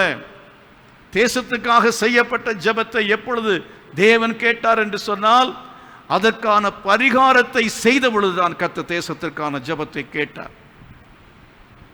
தேவன் ஏதோ காணிக்கை போட்டதினாலே ஜெபத்தை கேட்கிறவர் அல்ல. அவருக்கு ஏதோ நேர்ச்சை பண்ணுவதனாலே அவர் ஒன்றை நமக்கு செய்து விட மாட்டார். லஞ்சம் வாங்கி பிழைக்கிற ஒரு தெய்வம் அல்ல நம்முடைய தெய்வம். அவர் நம்முடைய சிருஷ்டிகர்த்தா, நம்மை உண்டாக்கின தெய்வம், நம்மை நேசிக்கிற தெய்வம். ஆனாலும் அவர் தம்முடைய செட்டையை விரித்து, மகனே நீ வா, இந்த பொல்லாத உலகத்தை விட்டு நீ வா, என்னண்டையிலே வா என்று சொல்லி கர்த்தர் தம்முடைய செட்டை ஆகிய தேவனுடைய திருச்சபை, தேவனுடைய சபைகள், அதுதான் அவருடைய செட்டைகளாக இருக்கிறது. அந்த செட்டைகளை திறந்து வைத்து ஆண்டவர் அழைக்கிறார். ஆண்டவர் தம்மண்டையிலே வரும் அழைக்கிறார்.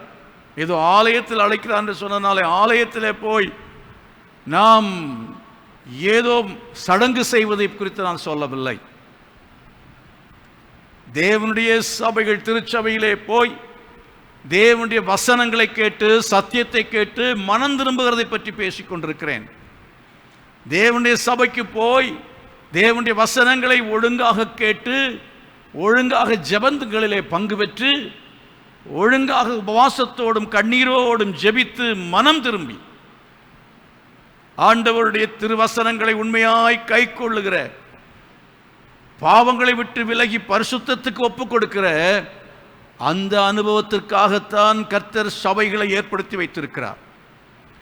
அந்த நோக்கம் இல்லாமல் சடங்காச்சாரமாக ஞாயிற்றுக்கிழமை தோறும் நாம் சபைகளிலே சில பாரம்பரியமாக சடங்காச்சாரமாக ஆராதனைகளை செய்துவிட்டு, ஏதோ ஒரு மத சடங்கை நிறைவேற்றிவிட்டு, நானும் ஆலயத்துக்கு போனேன், நானும் கிறிஸ்தவன் தான் என்று சொல்லிக் கொண்டிருந்தால் கர்த்தர் கிறிஸ்தவர்கள் என்று பார்க்க முடியவே முடியாது. கிறிஸ்தவர் நான் சபைக்கு போகிறேன் என்று சொன்னாலும் இயேசு அவர் காப்பாற்ற மாட்டார். இந்த ஜீவனுள்ள தேவன் ஒருவரையும் அவர் காப்பாற்ற முடியாது.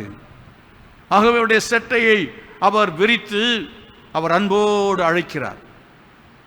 வருத்தப்பட்டு பாரம் சுமக்கிறவர்களே, நீங்கள் எல்லாரும் என்னிடத்தில் வாருங்கள், நான் உங்களுக்கு இளைப்பாறு தருவேன் என்று சொல்லி இந்த உலகத்தின் மக்களை மாத்திரமல்ல, இன்றைக்கு கண்ணீரோடும் வேதனையோடும் இருக்கிற ஒவ்வொருவரையும் பார்த்தவர் அழைக்கிறார்.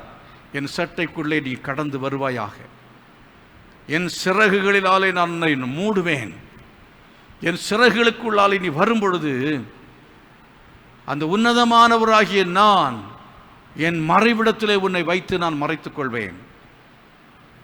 நான் மறைத்துக் கொள்வதற்காக இன்றைக்கு தேவன் அவர் உன்னதமானவர் தன்னுடைய மறைவிடத்தை வைத்திருக்கிறார் என்று சொன்னேனே, அந்த மறைவிடம் முதலாவது உன்னதமான அவர். அவருக்குள்ளே நாம் வர வேண்டும். அவருக்குள்ளே வருவது எப்படி? அதைத்தான் அந்த வசனம் சொல்கிறது.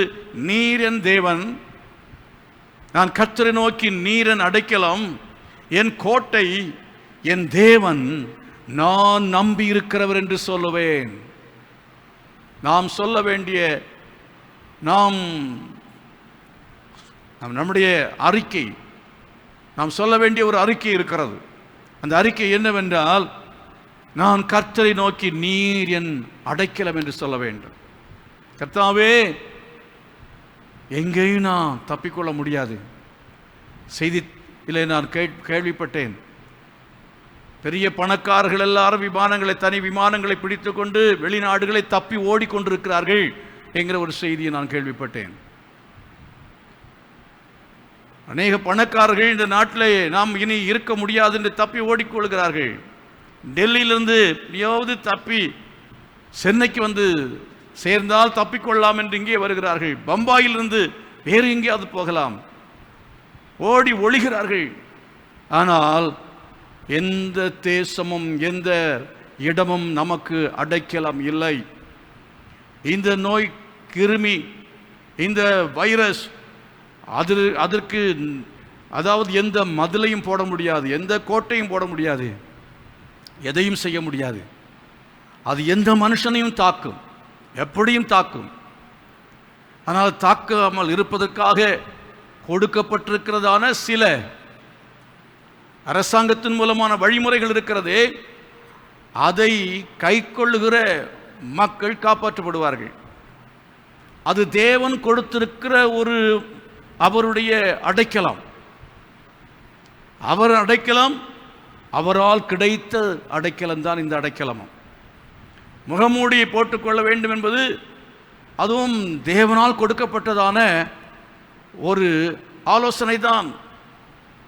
WHO அவர்கள் சொல்லுகிறார் என்று சொன்னால், அது அவளுக்கு கொடுத்த அறிவின்படியாக சொல்லப்படுகிற செய்யப்படுகிற காரியமாக இருக்கிறது. தேவன் நம்மை காப்பாற்றுவதற்காக அவர் இயற்கையை உபயோகப்படுத்துவார், அல்லது செயற்கையாக சில காரியங்களை கர்த்தர் என்ன செய்ய முடியும், அவர் பயன்படுத்த முடியும். யாத்திராகமத்தின் புஸ்தகத்திலே 19ஆம் அதிகாரம் 4வது வசனத்தை ஒருவர் வாசியுங்கள். இந்த வசனத்தை நீங்கள் வாசித்து பாருங்கள். நான் கழுகுகளின் செட்டைகளின் மேலே சுமந்து உங்களை என் அண்டையிலே சேர்த்துக் கொள்கிறேன் அல்லது சேர்த்துக் கொண்டேன். இது ஒரு தீர்க்க தரிசனமான வார்த்தை. தேவன் கொடுத்திருக்கிற ஒரு தீர்க்க தரிசனமான வார்த்தை. இந்த தீர்க்க தரிசனமான வார்த்தை எப்பொழுது நிறைவேறிற்று என்பதை நீங்கள் கவனிக்க வேண்டும். இது எதை பற்றி சொல்லி இருக்கிறது? இது எந்த செட்டையை பற்றி சொல்லி இருக்கு? இந்த செட்டையினாலே உங்களை என் அண்டையிலே சேர்த்து கொண்டேன் என்றால், இஸ்ரவேல் ஜனங்கள் அவர்கள் இழந்து போன தன்னுடைய தேசத்திற்கு திரும்பி வருவார்கள் என்று சொல்லப்பட்ட தீர்க்க தரிசனமான வசனம். அதை கர்த்தர் நிறைவேறும்படி செய்தார். தேவன் சமீபத்தில், அதாவது இந்த கடந்த நூற்றாண்டில் தேவன் நம்முடைய இந்திய தேசம் எப்பொழுது சுதந்திரம் அடைந்ததோ அதே காலத்தில், அதாவது இஸ்ரவேல் தேசம் தோன்றி சுதந்திர நாடாக அறிவிக்கப்பட்டது என்பதை நீங்கள் சரித்திரத்தின் வாயிலாக அறிந்து கொள்ள வேண்டும். அதைத்தான் தேவன் அங்கே சொல்லுகிறார். நீங்கள் வழி தப்பி போகும்போதும் நான் என் செட்டைகளை விரித்து வைத்திருப்பேன், என்னுடைய கோபம் உங்கள் மேல் வரும், உலகமெங்கும் சிதறடிக்கப்படுவீர்கள். உலகமெங்கும் சிதறடிக்கப்பட்டாலோ நான் உங்களை என் அண்டையிலே கழுகினுடைய செட்டைகள் மேல் சுமந்து கொண்டு வந்து உங்களை சேர்ப்பேன் என்று அந்த வசனத்தில் சொல்லியிருக்கிறார். பரிசுத்த வேதாகமத்தில் நீங்கள் அதை குறித்து அநேக வசனங்களை வாசிக்க முடியும். ஒரு வசனத்தை ஏசாயா 11:11. ஏசாயா தீர்க்கதரிசியின் புஸ்தகம் 11ஆம் அதிகாரத்தில் 11வது வசனத்தை வாசித்து பாருங்கள். Book of Isaiah chapter 11 verse 11. அக்காலத்திலே ஆண்டவர் அசீரியாவிலும் எகிப்திலும் பத்ரோசிலும் எத்தியோப்பியாவிலும் பெர்சியாவிலும் சினேயாரிலும் ஆமாத்திலும் சமுத்திர தீவுகளிலும் தம்முடைய ஜனத்தில் மீதியானவர்களை மீட்டுக்கொள்ள திரும்ப இரண்டாம் விசை தமது கரத்தை நீட்டி ஜாதிகளுக்கு ஒரு கொடியை ஏற்றி இஸ்ரவேலில் துரத்துண்டவர்களை சேர்த்து யூதாவில் சிதறடிக்கப்பட்டவர்களை பூமியின் 4 திசைகளிலுமிருந்து கூட்டுவார். பூமியின் 4 திசைகளிலிருந்து அவளை கூட்டுவார். சமுத்திர தீவுகளிலும் தம்முடைய ஜனத்தின் மீதியானவர்களை மீட்டுக் கொள்ள திரும்ப 2ஆம் விசை தமது கரத்தை நீட்டி என்று சொல்லி இருக்கிறது. அவர் என்ன செய்வார்? அக்காலத்திலே அசீரியாவிலும் எகிப்திலும் பத்ரோசிலும் எத்தியோப்பியாவிலும் பெர்சியாவிலும் சினேகியாரிலும் ஆமாத்திலும் என்று உலகத்தின் பல நாடுகளிலே இருந்து அவர்களை கூட்டிச் சேர்ப்பேன் என்று கர்த்தர் சொல்லியிருக்கிறார். இதை நீங்கள் எரேமியாவின் தீர்க்கதரிசியின் புஸ்தகத்திலே 16ஆம் அதிகாரம் 14-15 வசனங்களிலேயும் 23ஆம் அதிகாரம் 3ஆம் வசனத்திலேயும் 7 முதல் 8 வரை உள்ளதான வசனங்களிலேயும் 29ஆம் அதிகாரம் 14வது வசனத்திலேயும் 31ஆம் அதிகாரம் 7 முதல் 8 வரையுள்ள வசனங்களிலேயும் நீங்கள் வாசிக்கும் பொழுது அங்கே கர்த்தர் அவர்களை கூட்டிச் சேர்ப்பேன் என்கிற தீர்க்க தரிசனமான வசனத்தை, வார்த்தையை வாக்குத்தத்தமாய் தேவன் கொடுத்தார். அவர்கள் செய்த பாவத்து நிமித்தமாய் கொள்ளை நோய்களை அனுப்பினார். பயங்கரமான காரியங்களை, தண்டனைகளை தேவன் அவர்களுக்கு கொடுத்தும் திரும்ப திரும்ப அவர்கள் மனம் திரும்பாமல் போனார்கள். எகிப்து தேசத்திலே அவர்கள் அடிமையாக இருந்த பொழுது கற்றுக்கொண்டதான பிற கலாச்சாரங்கள், அவர்கள் கற்றுக்கொண்ட மார்க்க வழிபாடுகள், அவர்கள் தெரிந்து கொண்ட தெய்வங்கள், ஏதோ இவர்கள் நன்மைக்காக வேண்டி உண்மையான ஜீவனுள்ள தேவன் பாலும் தேனும் ஓடுகிறதான தேசத்தை கொடுப்பார் என்று சொல்லி நம்பி வந்தார்கள். அதை கொடுக்க காலதாமதமான பொழுது முறுமுறுத்து தங்கள் அந்த பழைய விசுவாசத்திற்கும் பழைய தெய்வங்களுக்கும் அண்டையில் திரும்பி போனார்கள். அதன் பின்பு கர்த்தர் அடுத்த சந்ததியை அந்த பாலும் தேனும் ஓடுகிற இப்பொழுது இருக்கிற இஸ்ரவேல் தேசத்தை பார்க்கிலும் பெரிதும் விசாலமான தேசத்திலே கர்த்தர் அவளை கொண்டு போய் சேர்த்து அவளை ஆசீர்வாதமாக வைத்திருந்தார். சகல தேசத்துக்கும் முன்பாக கர்த்தர் அவளை ஆசீர்வாதமாக வைத்திருந்தார். ஒரு மனிதன் கஷ்டப்படும் பொழுதும் அவன் மெய் தேவனை விட்டு விலகி போகிறான் அல்லது கடவுள் விசுவாசத்தையே அவன் விட்டு விலகி போகிறதை நம்ம பார்க்க முடியும். ஆசீர்வதிக்கப்படும் பொழுதும் அப்படிப்பட்ட தவறு நேரிடுகிறது. இஸ்ரவேல் ஜனங்கள் ஒன்றுக்கும் குறைவில்லாமல் சுபிட்சமாக இருக்கும் பொழுது, செல்வ செழிப்போடு கர்த்தரை ஆசீர்வாதமாய் வைத்திருக்கும் போதும் இந்த தேவனுக்கு அவர்கள் துரோகம் பண்ணினார்கள், நன்றியற்றவர்களாய் போனார்கள். அப்படி நன்றி கற்றவர்களாய் போன பொழுது, கர்த்தரை ஆராதிக்க மறந்த பொழுது, கர்த்தருடைய ஆலயம் பூட்டப்பட்டதான காலங்கள் உண்டு. தேவனுக்கு விரோதமான படி அவர்கள் விக்கிரகங்களை ஆராதித்த பொழுது, அசுத்தங்களை செய்த பொழுது, அசுத்தமான கிரியைகளை செய்த பொழுது, அவர்களுடைய வாழ்க்கையில் அநியாயங்களும் அக்கிரமங்களும் பெருகின பொழுது, இன்னும் பாவங்களும் இன்னும் பயங்கர இரத்தப்பழிகளும் பெருகின பொழுது, கர்த்தர் மீண்டும் மீண்டும் தீர்க்கதரிசிகளை கொண்டு எச்சரித்தார். மீண்டும் மீண்டும் தீர்க்கதரிசிகளை கொண்டு எச்சரித்த பொழுது அவர்கள் மனம் திரும்பாமல் அந்த தீர்க்கதரிசிகளையே கொலை செய்தார்கள். இன்றைக்கும் தேசத்தில் என்ன பார்க்கிறோம்? அவர்களை யார் சுட்டி காட்டுகிறார்களோ அவர்களை கொன்று போடுங்கள் என்கிற முழக்கத்தை பார்க்கிறோம். கொன்று போடுகிற ஒரு செயலைத்தான் பார்க்கிறோம். தவறு என்று அரசாங்கத்தையோ எந்த ஒரு மனுஷனையோ சுட்டி காட்டி தவறு என்று சொல்ல முடியாதபடிக்கு ஒரு காலநிலை. அது எந்த ஒரு மனுஷனாக இருந்தாலும் சரி, மனசாட்சிக்கு விரோதமான காரியம் என்று கண்டு இது தவறு, இப்படி செய்ய வேண்டாம், இது தேசத்திற்கு நல்லதல்ல என்று சொல்லும் பொழுது அப்படிப்பட்டவர்களை இன்றைக்கும் உலகத்திலிருந்து அகற்றி விடுகிறதை பார்க்கிறோம். அப்படித்தான் இஸ்ரவேல் தேசத்தின் மக்களும் செய்தார்கள், தேசத்தினுடைய ராஜாக்களும் செய்தார்கள். தேசம் ஜனங்களை கக்கி விட்டது என்று சொல்லி இருக்கிறது. தேசம் ஜனங்களை கக்கி போட்டது என்று சொல்லி இருக்கிறது. கக்கி போட்டது என்கிற இந்த வார்த்தை மிக மோசமான வார்த்தை. அசுத்தத்தை ஜீரணிக்க முடியாமல் கக்கி போடும் பொழுது நாற்றம் எடுக்கும் என்கிறது போல அவர்கள் வாழ்க்கை நாற்றம் எடுத்தது. உலகமெங்கும் சிதறடிக்கப்பட்டு சின்னாபின்னமாக்கப்பட்டு ஹிட்லர் மூலமாக 10 லட்சம் பேர் கொலை செய்யப்பட்டு மரித்தார்கள். இதெல்லாம் சரித்திரத்தில் எழுதப்பட்டிருக்கிறது. யூதர்கள் பட்ட கஷ்டங்கள் என்ன என்பதை குறித்து சரித்திரம் இன்றைக்கு சொல்கிறது. அவளுக்கு மட்டுமல்ல, எந்த தேசமெல்லாம் அப்படி செய்ததோ, தீரு, சீதோன், அசீரியா, பாபிலோன், எகிப்து என்று எத்தனையோ தேசங்களை ஆண்டவர் நேசித்து நான் சேர்த்துக் கொள்ளும்படியாய் நான் செட்டைகளை விரித்திருக்கிறேன். கோழி தன் குஞ்சுகளை சேர்க்கும் வண்ணமாக நான் உன் மேல் கரிசனையோடு அக்கறையோடு கூட அழைக்கிறேன் என்று சொல்லி தேவன் அழைத்த போது அவைகள் செவி கொடுக்காமல் போயிற்று. மீண்டும் மீண்டும் பாவத்தின் மேல் பாவம் செய்தபடினாலே அந்த ஜனங்கள் எல்லாரும், அந்த தேசங்கள்லாம் அழிந்து போயிற்று. அந்த தேசங்கள் இன்றைக்கு வரைபடத்தில் இல்லாமல் போயிற்று. தேவன் இந்தியாவை வரைபடத்தில் வைத்திருக்கிறதுக்காய் கர்த்தருக்கு நாம் ஸ்தோத்திரம் செலுத்த வேண்டும். இந்தியா என்று ஒன்று சமீப காலத்திலே உருவானது. கொஞ்சம் காலமாகத்தான் இந்தியா என்று ஒன்று இருக்கிறது. இது நீண்ட காலமாக இருக்க வேண்டும் என்று நாம் செபிக்க வேண்டும். இந்த இந்தியா வாழ வேண்டும். இந்த இந்தியா வாழ வேண்டும் என்றால் இந்தியாவில் அக்கிரமம் போக வேண்டும், அநியாயங்கள் குறைய வேண்டும், ஜனங்கள் மனம் திரும்ப வேண்டும், ரட்சிக்கப்பட வேண்டும். கிறிஸ்தவ மதத்துக்குள்ளே அழைக்கிற ஒரு அழைப்பல்ல. கிறிஸ்தவத்துக்கென்று தேவன் இந்த உலகத்தை படைக்கவில்லை. கிறிஸ்தவம் என்று ஒன்றை கர்த்தர் ஏற்படுத்தவில்லை. அவர் என்ன சொல்கிறார்? வருத்தப்பட்டு பாரம் சுமக்கிறவர்களை நீங்கள் எல்லாரும் என்னிடத்தில் வாருங்கள், நான் உங்கள் இளைப்பாற தருவேன். என்னிடத்தில் வாருங்கள் என்று தான் சொல்கிறார்.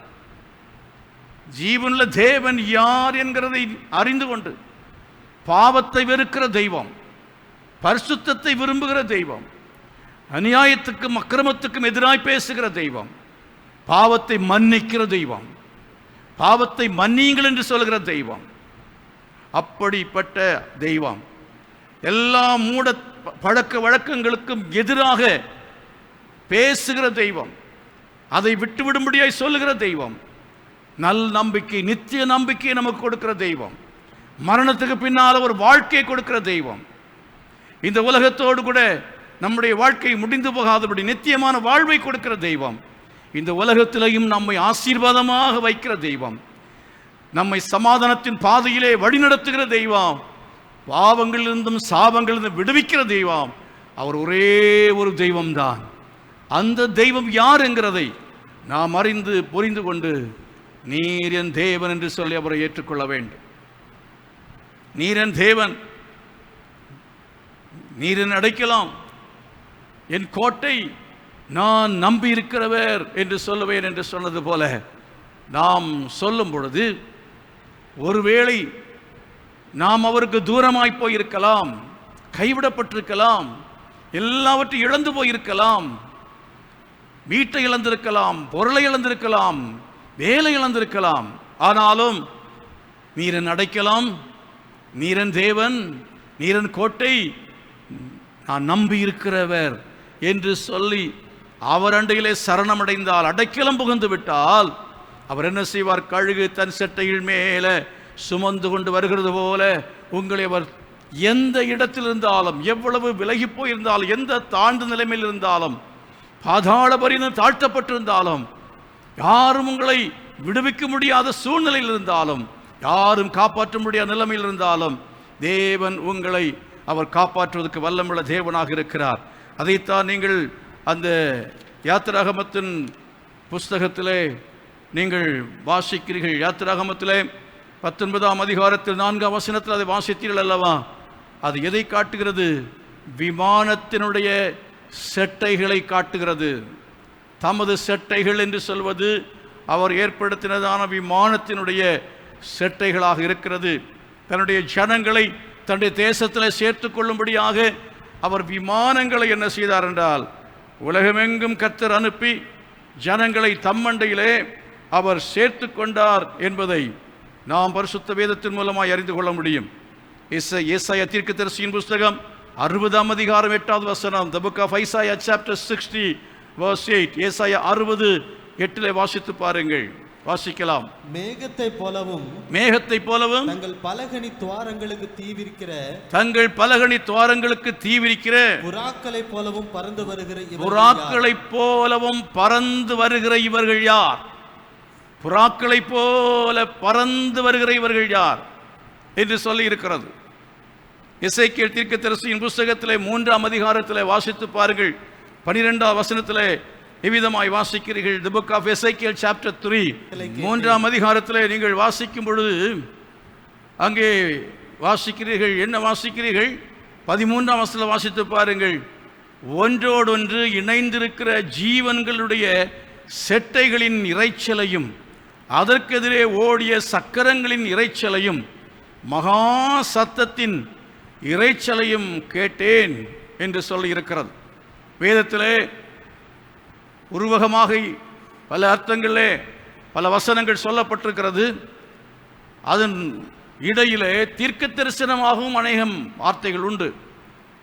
விஞ்ஞானத்தை அன்றைக்கே தேவன் இன்றைக்கு கண்டுபிடிக்கக்கூடிய காரியங்கள், கண்டுபிடித்திருக்கிற காரியங்கள் அன்றைக்கே வேதத்தில் எழுதி வைத்திருக்கிற விஷயங்கள் உண்டு. விமானத்தை மனிதன் கண்டுபிடிக்கும் முன்பதாக எசேக்கியேல் தீர்க்கதரிசியின் புஸ்தகத்திலே ஒன்றோடொன்று இணைந்திருக்கிற ஜீவன்களுடைய செட்டைகளின் இரைச்சல் என்று பார்க்கிறோம். செட்டைகளிலே இணைந்திருக்கிற ஜீவன் என்று சொல்லி இருக்கிறது. விமானத்திலே செட்டையிலே இருக்கிற 2 செட்டையிலும் இருக்கிறதான இயந்திரங்களை சொல்லி இருக்கிறது. அதற்கெதிரே ஓடிய சக்கரங்களின் இரைச்சலையும், அதற்கு எதிரே ஓடிய சக்கரங்களின் இரைச்சல் என்று சொன்னால், அதாவது இந்த இயந்திரங்கள் செயல்படுவதற்கு நேர் எதிராக பின்பக்கமாக அந்த காற்று என்ன செய்கிறது என்று சொன்னால், அது தள்ளுகிறது, உந்தி தள்ளுகிறது. இந்த விமானம் மேலே என்ன செய்கிறது? எழும்புகிறது. அதனுடைய டெக்னாலஜி என்ன என்கிறதை குறித்து இந்த வசனத்தில் நீங்கள் வாசிக்கிறீர்கள். சக்கரங்கள் ஓடுகிறது. விமானத்தினுடைய சக்கரம், இறக்கையிலே ஜீவன் என்பது எந்திரத்தை காட்டுகிறது. சக்கரத்தினுடைய இரைச்சல், சக்கரம் ஓடும் பொழுதும் மகா சத்தத்தின் இரைச்சலை கேட்டேன் என்றால், விமானம் புறப்படும் பொழுது உள்ள சத்தத்தை கேட்டிருக்கிறீர்களா? காதை அடைத்துக் கொள்ள வேண்டும். காதினுடைய செவிப்பறைகள் கிழிந்து போகிறது போல மகா பெரிய சத்தம் உண்டாகும். அப்படிப்பட்டதான சத்தத்தோடு, அதாவது பறக்கிறதான விமானங்களை குறித்து தான் இங்கே நான் வாசிக்கிறோம். ஜீவனுடைய செட்டைகள் உடைய இந்த இரைச்சல் உள்ளதான இந்த விமானம், இன்னொரு இடத்திலே வாகனம் என்று இந்த கழுகின் மேல் சுமந்து கொண்டு வருகிறதை வாகனம் என்று வேத வசனத்தில் குறிப்பிடப்பட்டிருக்கிறதை நீங்கள் வாசிக்க முடியும். ஆகவே கர்த்தர் அவர்களை அப்படி வாகனத்திலே சுமந்து கொண்டு வந்து சேர்த்து கொண்டார். தம்முடைய தேசத்திலே அவளை சேர்த்து கொண்டார்.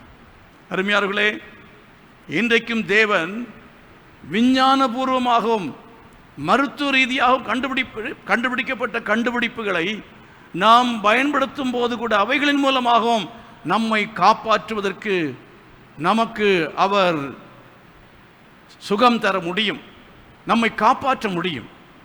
அதற்காக தான் நாம் என்ன செய்ய வேண்டும்? உன்னதமானவருடைய மறைவிலே மாத்திரம், உன்னதமானவருடைய அந்த நாமத்துக்குள்ளே நாம் மறைந்து கொள்கிறது மாத்திரமல்ல, நீரின் அடைக்கலாம், என் தேவன், நான் நம்பியிருக்கிறவர், இதன் கோட்டை என்று அவரண்டையிலே சரணமடைந்து அவருக்குள்ளே அவர் மேல் முழு நம்பிக்கை வைத்து நம்மை முழுமையாய் ஒப்பு கொடுத்து அவருக்காக ஜீவிக்க தீர்மானம் எடுத்துக்கிற, மனம் திரும்புகிற ஒரு அனுபவம், அதான் உன்னதமானவரின் மறைவிடத்திலே வருவது. இரண்டாவது, நான் சொன்னேன், தேவனுடைய சபை, திருச்சபை. திருச்சபைக்குள்ளாலே நாம் கடந்து வந்து தேவனுடைய சத்தியங்களை நாம கேட்டு கர்த்தருக்காக செய்ய வேண்டிய எல்லா விதமான ஊழியங்களையும் செயல்களையும் நாம் செய்யும் பொழுது கர்த்தர் தம்முடைய கிருபையை தந்து உங்களை என்ன செய்வார்? காப்பாற்றுவார். இந்த செட்டைகள் என்று சொல்லும் பொழுது 2 பக்கத்திலே ஒரு பறவைக்கு கழுகினுடைய செட்டைகள் என்றால் சரி, எந்த பறவையானாலும் 2 பக்கத்திலே செட்டைகள் இருக்கிறது போல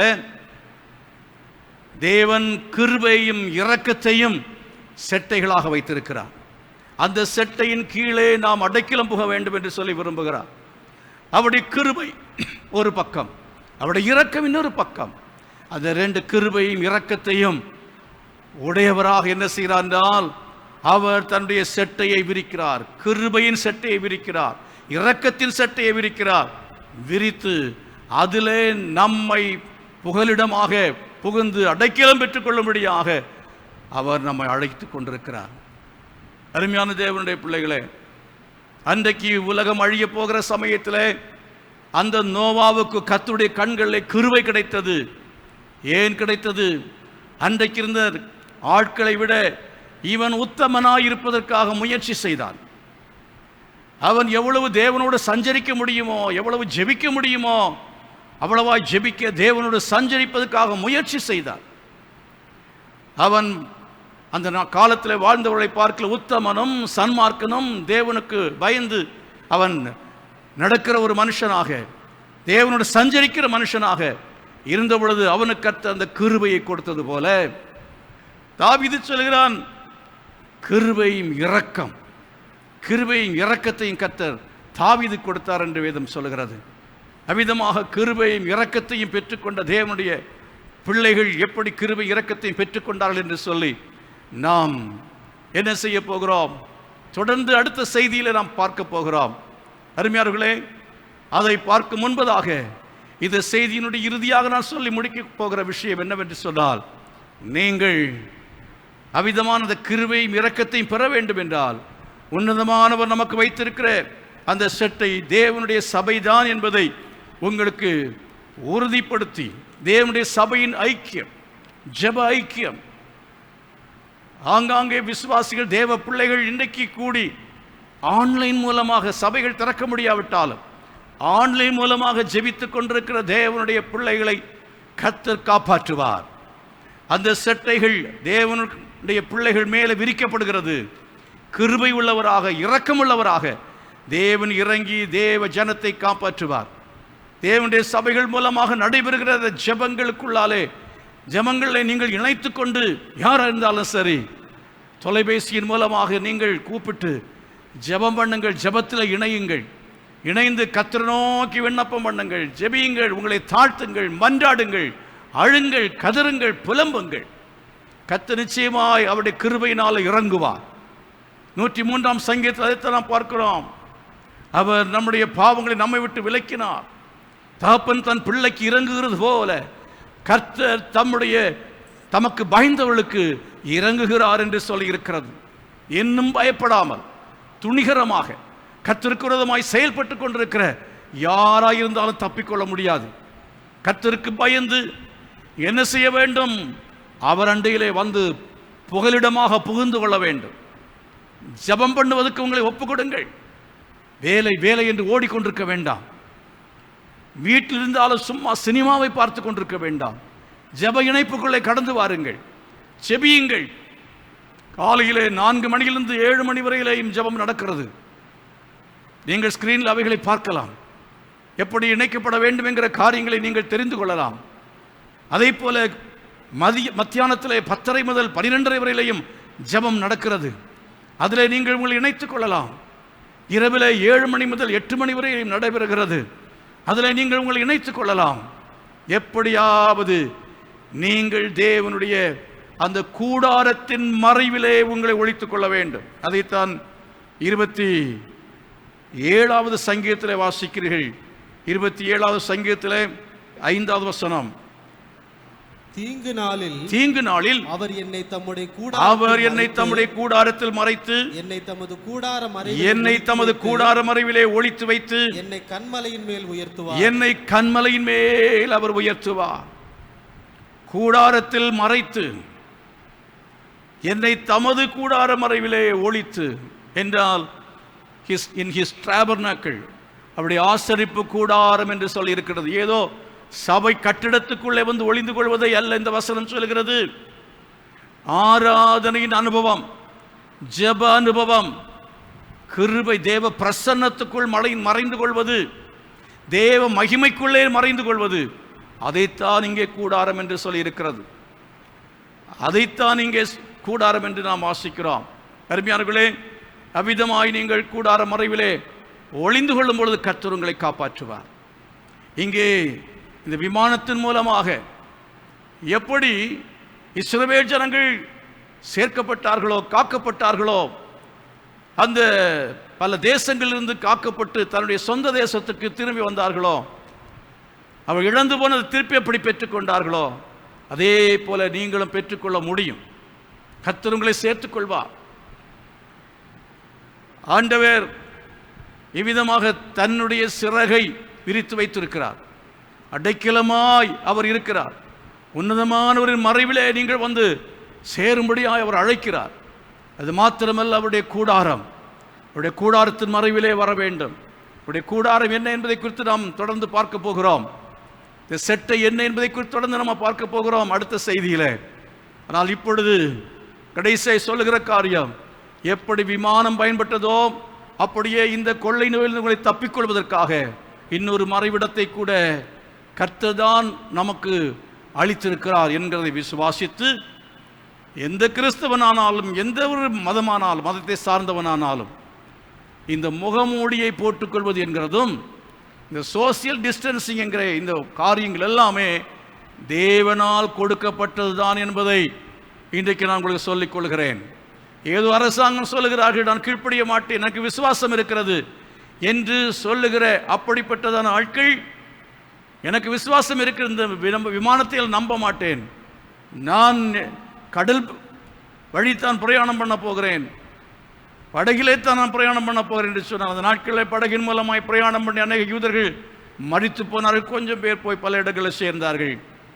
அதே போல நீங்கள் கெட்டு போகாமல் இருக்க வேண்டும் என்றால், அப்படி அவர்கள் அநேகர் விமானத்தை நம்பாமல் அல்ல, விமானம் கண்டுபிடிக்கும் போதாக தேசத்தை விட்டு ஓடி போகும் பொழுது படகிலே அவர்கள் கப்பல்களிலே போய் பிரயாணம் செய்து பல கஷ்டங்களை அனுபவித்தார்கள். ஆனால் விமானத்தில் ஆண்டவர் அவர்களை கொண்டு போய் சேர்க்கும்படியான தீர்க்க தரிசனம் அப்படியே நிறைவேறியது. தேவன் அவர்களுக்கு ஞானத்தை கொடுத்து விமானத்தை கண்டுபிடிக்கும்படியே கிருபை செய்தார். அப்படிப்பட்ட வேத அறிவுள்ளவர்கள் தான் மருத்துவ கண்டுபிடிப்புகளை கண்டுபிடித்துக் கொண்டிருக்கிறார்கள். அவர்கள்தான் இப்படிப்பட்ட அறிவியல் விஞ்ஞானத்தையும் அநேக காரியங்களை கண்டுபிடித்து சொல்லிக் கொண்டிருக்கிறார்கள். அவைகளை நாம் நம்பி நம்மை காத்துக்கொள்வோம் என்று சொன்னார். நம்மை காத்துக்கொள்வோம் என்றால், முகமூடி போட்டுக்கொள்வோம் என்றால், நாம் அதாவது சோசியல் டிஸ்டன்சிங், சமுதாய விலகல் என்று சொல்லுகிற குறிப்பிட்ட தூரத்தில் நின்று பேசுவது, குறிப்பிட்ட தூரத்திலே நாம் நின்று வேலைகளை செய்வது, சரியாக முகமூடியை அணிந்து கொள்வது, இதை செய்தால் அதனாலும் நாம் காக்கப்பட முடியும். அதனால் நாம் காக்கப்பட முடியும்.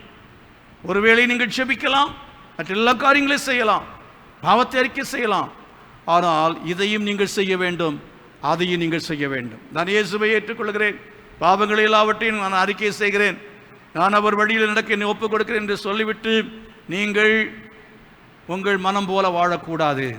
எகிப்து தேசத்திலே கல்மழை பெய்த பொழுது வீட்டுக்குள்ளாலே தங்கள் மிருகங்களையும் அடைத்து வைத்துக் கொண்டு இருந்தவர்கள் காப்பாற்றப்பட்டார்கள். வீட்டுக்குள்ளாலே இருக்க வேண்டும் என்று சொல்லப்பட்டதை கேட்ட இஸ்ரவேலனும் காப்பாற்றப்பட்டான். இல்லை, அதெல்லாம் வராது, என்னை ஒன்றும் செய்யாது என்று வெளியில போனவர்கள் செத்தார்கள். ஆகவே அது இஸ்ரவேலனா இருந்தாலும் சரி, எகிப்தியனா இருந்தாலும் சரி, இயற்கைக்கு அல்லாவிட்டால் இப்படிப்பட்டதான கொள்ளை நோய்களோ பல காரியங்கள் வரும்பொழுது, யுத்தங்கள் வரும்பொழுது நாம் கர்த்தருடைய சினம் கடந்து போக மாட்டோம். அறைக்குள்ளே மூடிக்கொண்டு ஆனால் கதவை சாத்தி கொண்டு நாம் என்ன செய்ய வேண்டும்? இருக்க வேண்டும். தேவனுடைய கோபம் தீர் மட்டும் நாம் அறைக்குள்ளே இருக்க வேண்டும், இருந்து ஜெபிக்க வேண்டும். முக கவசங்களை போட்டுக்கொள்ள பாதுகாப்புக்கான காரியங்களை நாம் செய்து கொள்ள வேண்டும். அப்படி செய்யும் பொழுது கர்த்தர் நம்மை காத்துக்கொள்வதற்கு வல்லமையுள்ளவராக இருக்கிறார். அருமையானவர்களே, நாம் உன்னதமானவரின் மறைவிடத்தில் வருவோம். அவர்தான் சர்வ வல்லவர். அவருடைய நிழல்தான் நமக்கு இளைப்பாறுதலை கொடுக்கக்கூடியதாக இருக்கிறது. இன்றைக்கு இளைப்பாறுதல் இல்லை, இன்றைக்கு சமாதானம் இல்லை, இன்றைக்கு சஞ்சலம். சர்வ வல்லவருடைய நிழல், அவருடைய சிறகின் கீழ் கிடைக்கிற அந்த நிழல், அதை நாம் என்ன செய்ய வேண்டாம்? இந்த நாட்களிலே வேண்டாம் என்று சொல்லி விலக்காதபடிக்கு நாம் இந்த நாட்களில் நம்மை ஒப்புக் கொடுக்க வேண்டும். யாராயிருந்தாலும் சரி, தேவ ஜனமாக இருந்தாலும் சரி, நாம் நம்மை ஒப்புக் கொடுக்க வேண்டும். நம்முடைய வாழ்க்கை சரியா இல்லை, நம்முடைய வாழ்க்கை தேவனுடைய கிருபையை பெற்றுக்கொள்ளக்கூடிய நிலைமையில் இல்லை என்பதை தொடர்ந்துள்ள செய்தியிலே நாம் கேட்டு அறிந்து இன்னும் அதிகமாய் கர்த்தரண்டையிலே கடந்து வர கர்த்தர் நமக்கு உதவி செய்வாராக. அவர் செட்டைகளினாலே, அவர் சிறகுகளினாலே நம்மை மூடுவார். மறுபடியும் இந்த வசனத்தை வாசித்து நாம் ஜெபிக்க போகிறோம். சங்கீதம் 91வது சங்கீதத்தில் கர்த்தர் நமக்கு கொடுத்திருக்கிற வாக்குத்தத்தம், அவர் தமது சிறகுகளாலே உன்னை மூடுவார், அவர் செட்டைகளின் கீழே அடைக்கலம் புகுவாய். கண்களை மூடி நாம் செபிக்கப் போகிறோம். எங்களை நேசிக்க நல்ல பிதாவே, இந்த நாளிலேயும் நீர் எங்களோடு கூட தெளிவாக திட்டவட்டமாக பேசி இருக்கிற உம்முடைய சத்தியங்களுக்காக உமக்கு ஸ்தோத்திரம் செலுத்துகிறோம். நாங்கள் கேட்ட இந்த சத்தியத்துக்கு கீழ்ப்படிந்து நாங்கள் ஜீவிக்கத்தக்கதாக உதவி செய்ய வேண்டும் என்று செபிக்கிறோம். எங்களுக்கு கொடுத்த வாக்குத்தத்தமான வசனத்துக்காய் ஸ்தோத்திரம். உம்முடைய சிறகுகளின் கீழே ஆண்டவரே நீர் எங்களை வைத்து பாதுகாக்க போறதுக்காய் ஸ்தோத்திரம். தமது சிறகினாலே மூடுவார் என்கிற அந்த வாக்குத்தத்தத்தின்படியாய் நீர் உம்முடைய சிறகினாலே எங்களை மூட போறதுக்காய் ஸ்தோத்திரம். இந்த நோய் தொற்றுகள் எங்களை காக்க போறதுக்காய் ஸ்தோத்திரம். குடும்பங்களை பாதுகாக்க போறதுக்காய் ஸ்தோத்திரம். நாங்கள் நம்முடைய செட்டைகளின் நிழலிலே வந்து நாங்கள் அடைக்கலமாக, நீர் எங்களுடைய அடைக்கலம், நீர் எங்களுடைய தெய்வம், நாங்கள் நம்பி இருக்கிற தெய்வம், நீர் எங்களை பாதுகாக்கிற கோட்டை என்று சொல்லி உண்மையே நம்புகிறோம். அப்பா, எல்லாவற்றை பார்க்க உண்மைதான் அதிகமாய் நம்புகிறோம். மருத்துவமனைகளை பார்க்கலாம், மருந்துகளை பார்க்கலாம், வேக்சினேஷனை பார்க்கலாம், முகமூடியை பார்க்கலாம், உம்மை பிரதானமாய் நம்பி உம்மை அடைக்கலம் புகுந்து உம்மை தாபரமாக கொள்ளுகிறோம். உம்மிடத்தில் வாஞ்சியாய் இருக்க விரும்புகிறோம். உம்மை நோக்கி கூப்பிடும்படியாய் நாங்கள் தீர்மானிக்கிறோம். உம்மை நோக்கி கூப்பிடத்தக்கதாக இந்த நாட்களில் ஜெப நாட்களில் கற்று எல்லாருக்கும் உதவி செய்யும்படியாக கேட்கிறேன். ஆசீர்வதியுங்க. இந்த வாக்குத்தத்தத்தை நிறைவேற செய்வீராக. மூடிக்கொள்ளும் ஆண்டவரே, எல்லா தெய்வ ஜனத்தையும் மூடிக்கொள்ளும். இந்த உலகத்தின் மக்களை மூடிக்கொள்ளுங்க. இந்த ஜனத்தின் மக்கள் இடத்தில் வந்து சேருகிற எல்லாரையும் மூடிக்கொள்ளுங்க ஆண்டவரே. வந்து சேரும்படியாய் நாங்கள் ஜெபிக்கிறோம். நம்முடைய அழைப்பை கேட்டு வரும்படியாய் கர்த்தர் அனுக்கிரகம் பாராட்டுவீராக. இந்த வாக்கு தத்தத்தை நீ நிறைவேற்ற போறதுக்காய் ஸ்தோத்திரம். இயேசுவின் நாமத்தில் பிதாவே, ஆமேன், ஆமேன். நம்முடைய கர்த்தராய் இருக்கிற இயேசு கிறிஸ்துவின் கிருபையும் பிதாவாகிய தேவனுடைய அன்பும் பரிசுத்த ஆவியானுடைய அன்யோன்யமும் சமாதானம் பாதுகாவலும் நம் அனைவரோடும் சகல பரிசுத்தவான்களோடும் கூட இன்றும் என்றைக்கும் நிலைத்திருப்பதாக. ஆமேன். God bless you. கர்த்தர் உங்கள் எல்லாரையும் ஆசீர்வதிப்பாராக. இந்த மாதம் உங்களுக்கு ஆசீர்வாதமாக இருக்கும்படி கர்த்தர் உங்களை பாதுகாப்பார். எல்லா வியாதிகளிலிருந்து கர்த்தர் உங்களை விலக்கி உங்களை பாதுகாப்பார், விடுவிப்பார். நீங்கள் அதிகமாக ஜெபத்திலே பங்கு பெறுங்கள். ஆண்டவரோடு இணைந்திருங்கள். அவரை நம்புங்கள். கர்த்தர் பெரிய காரியங்களை செய்வார். God bless you.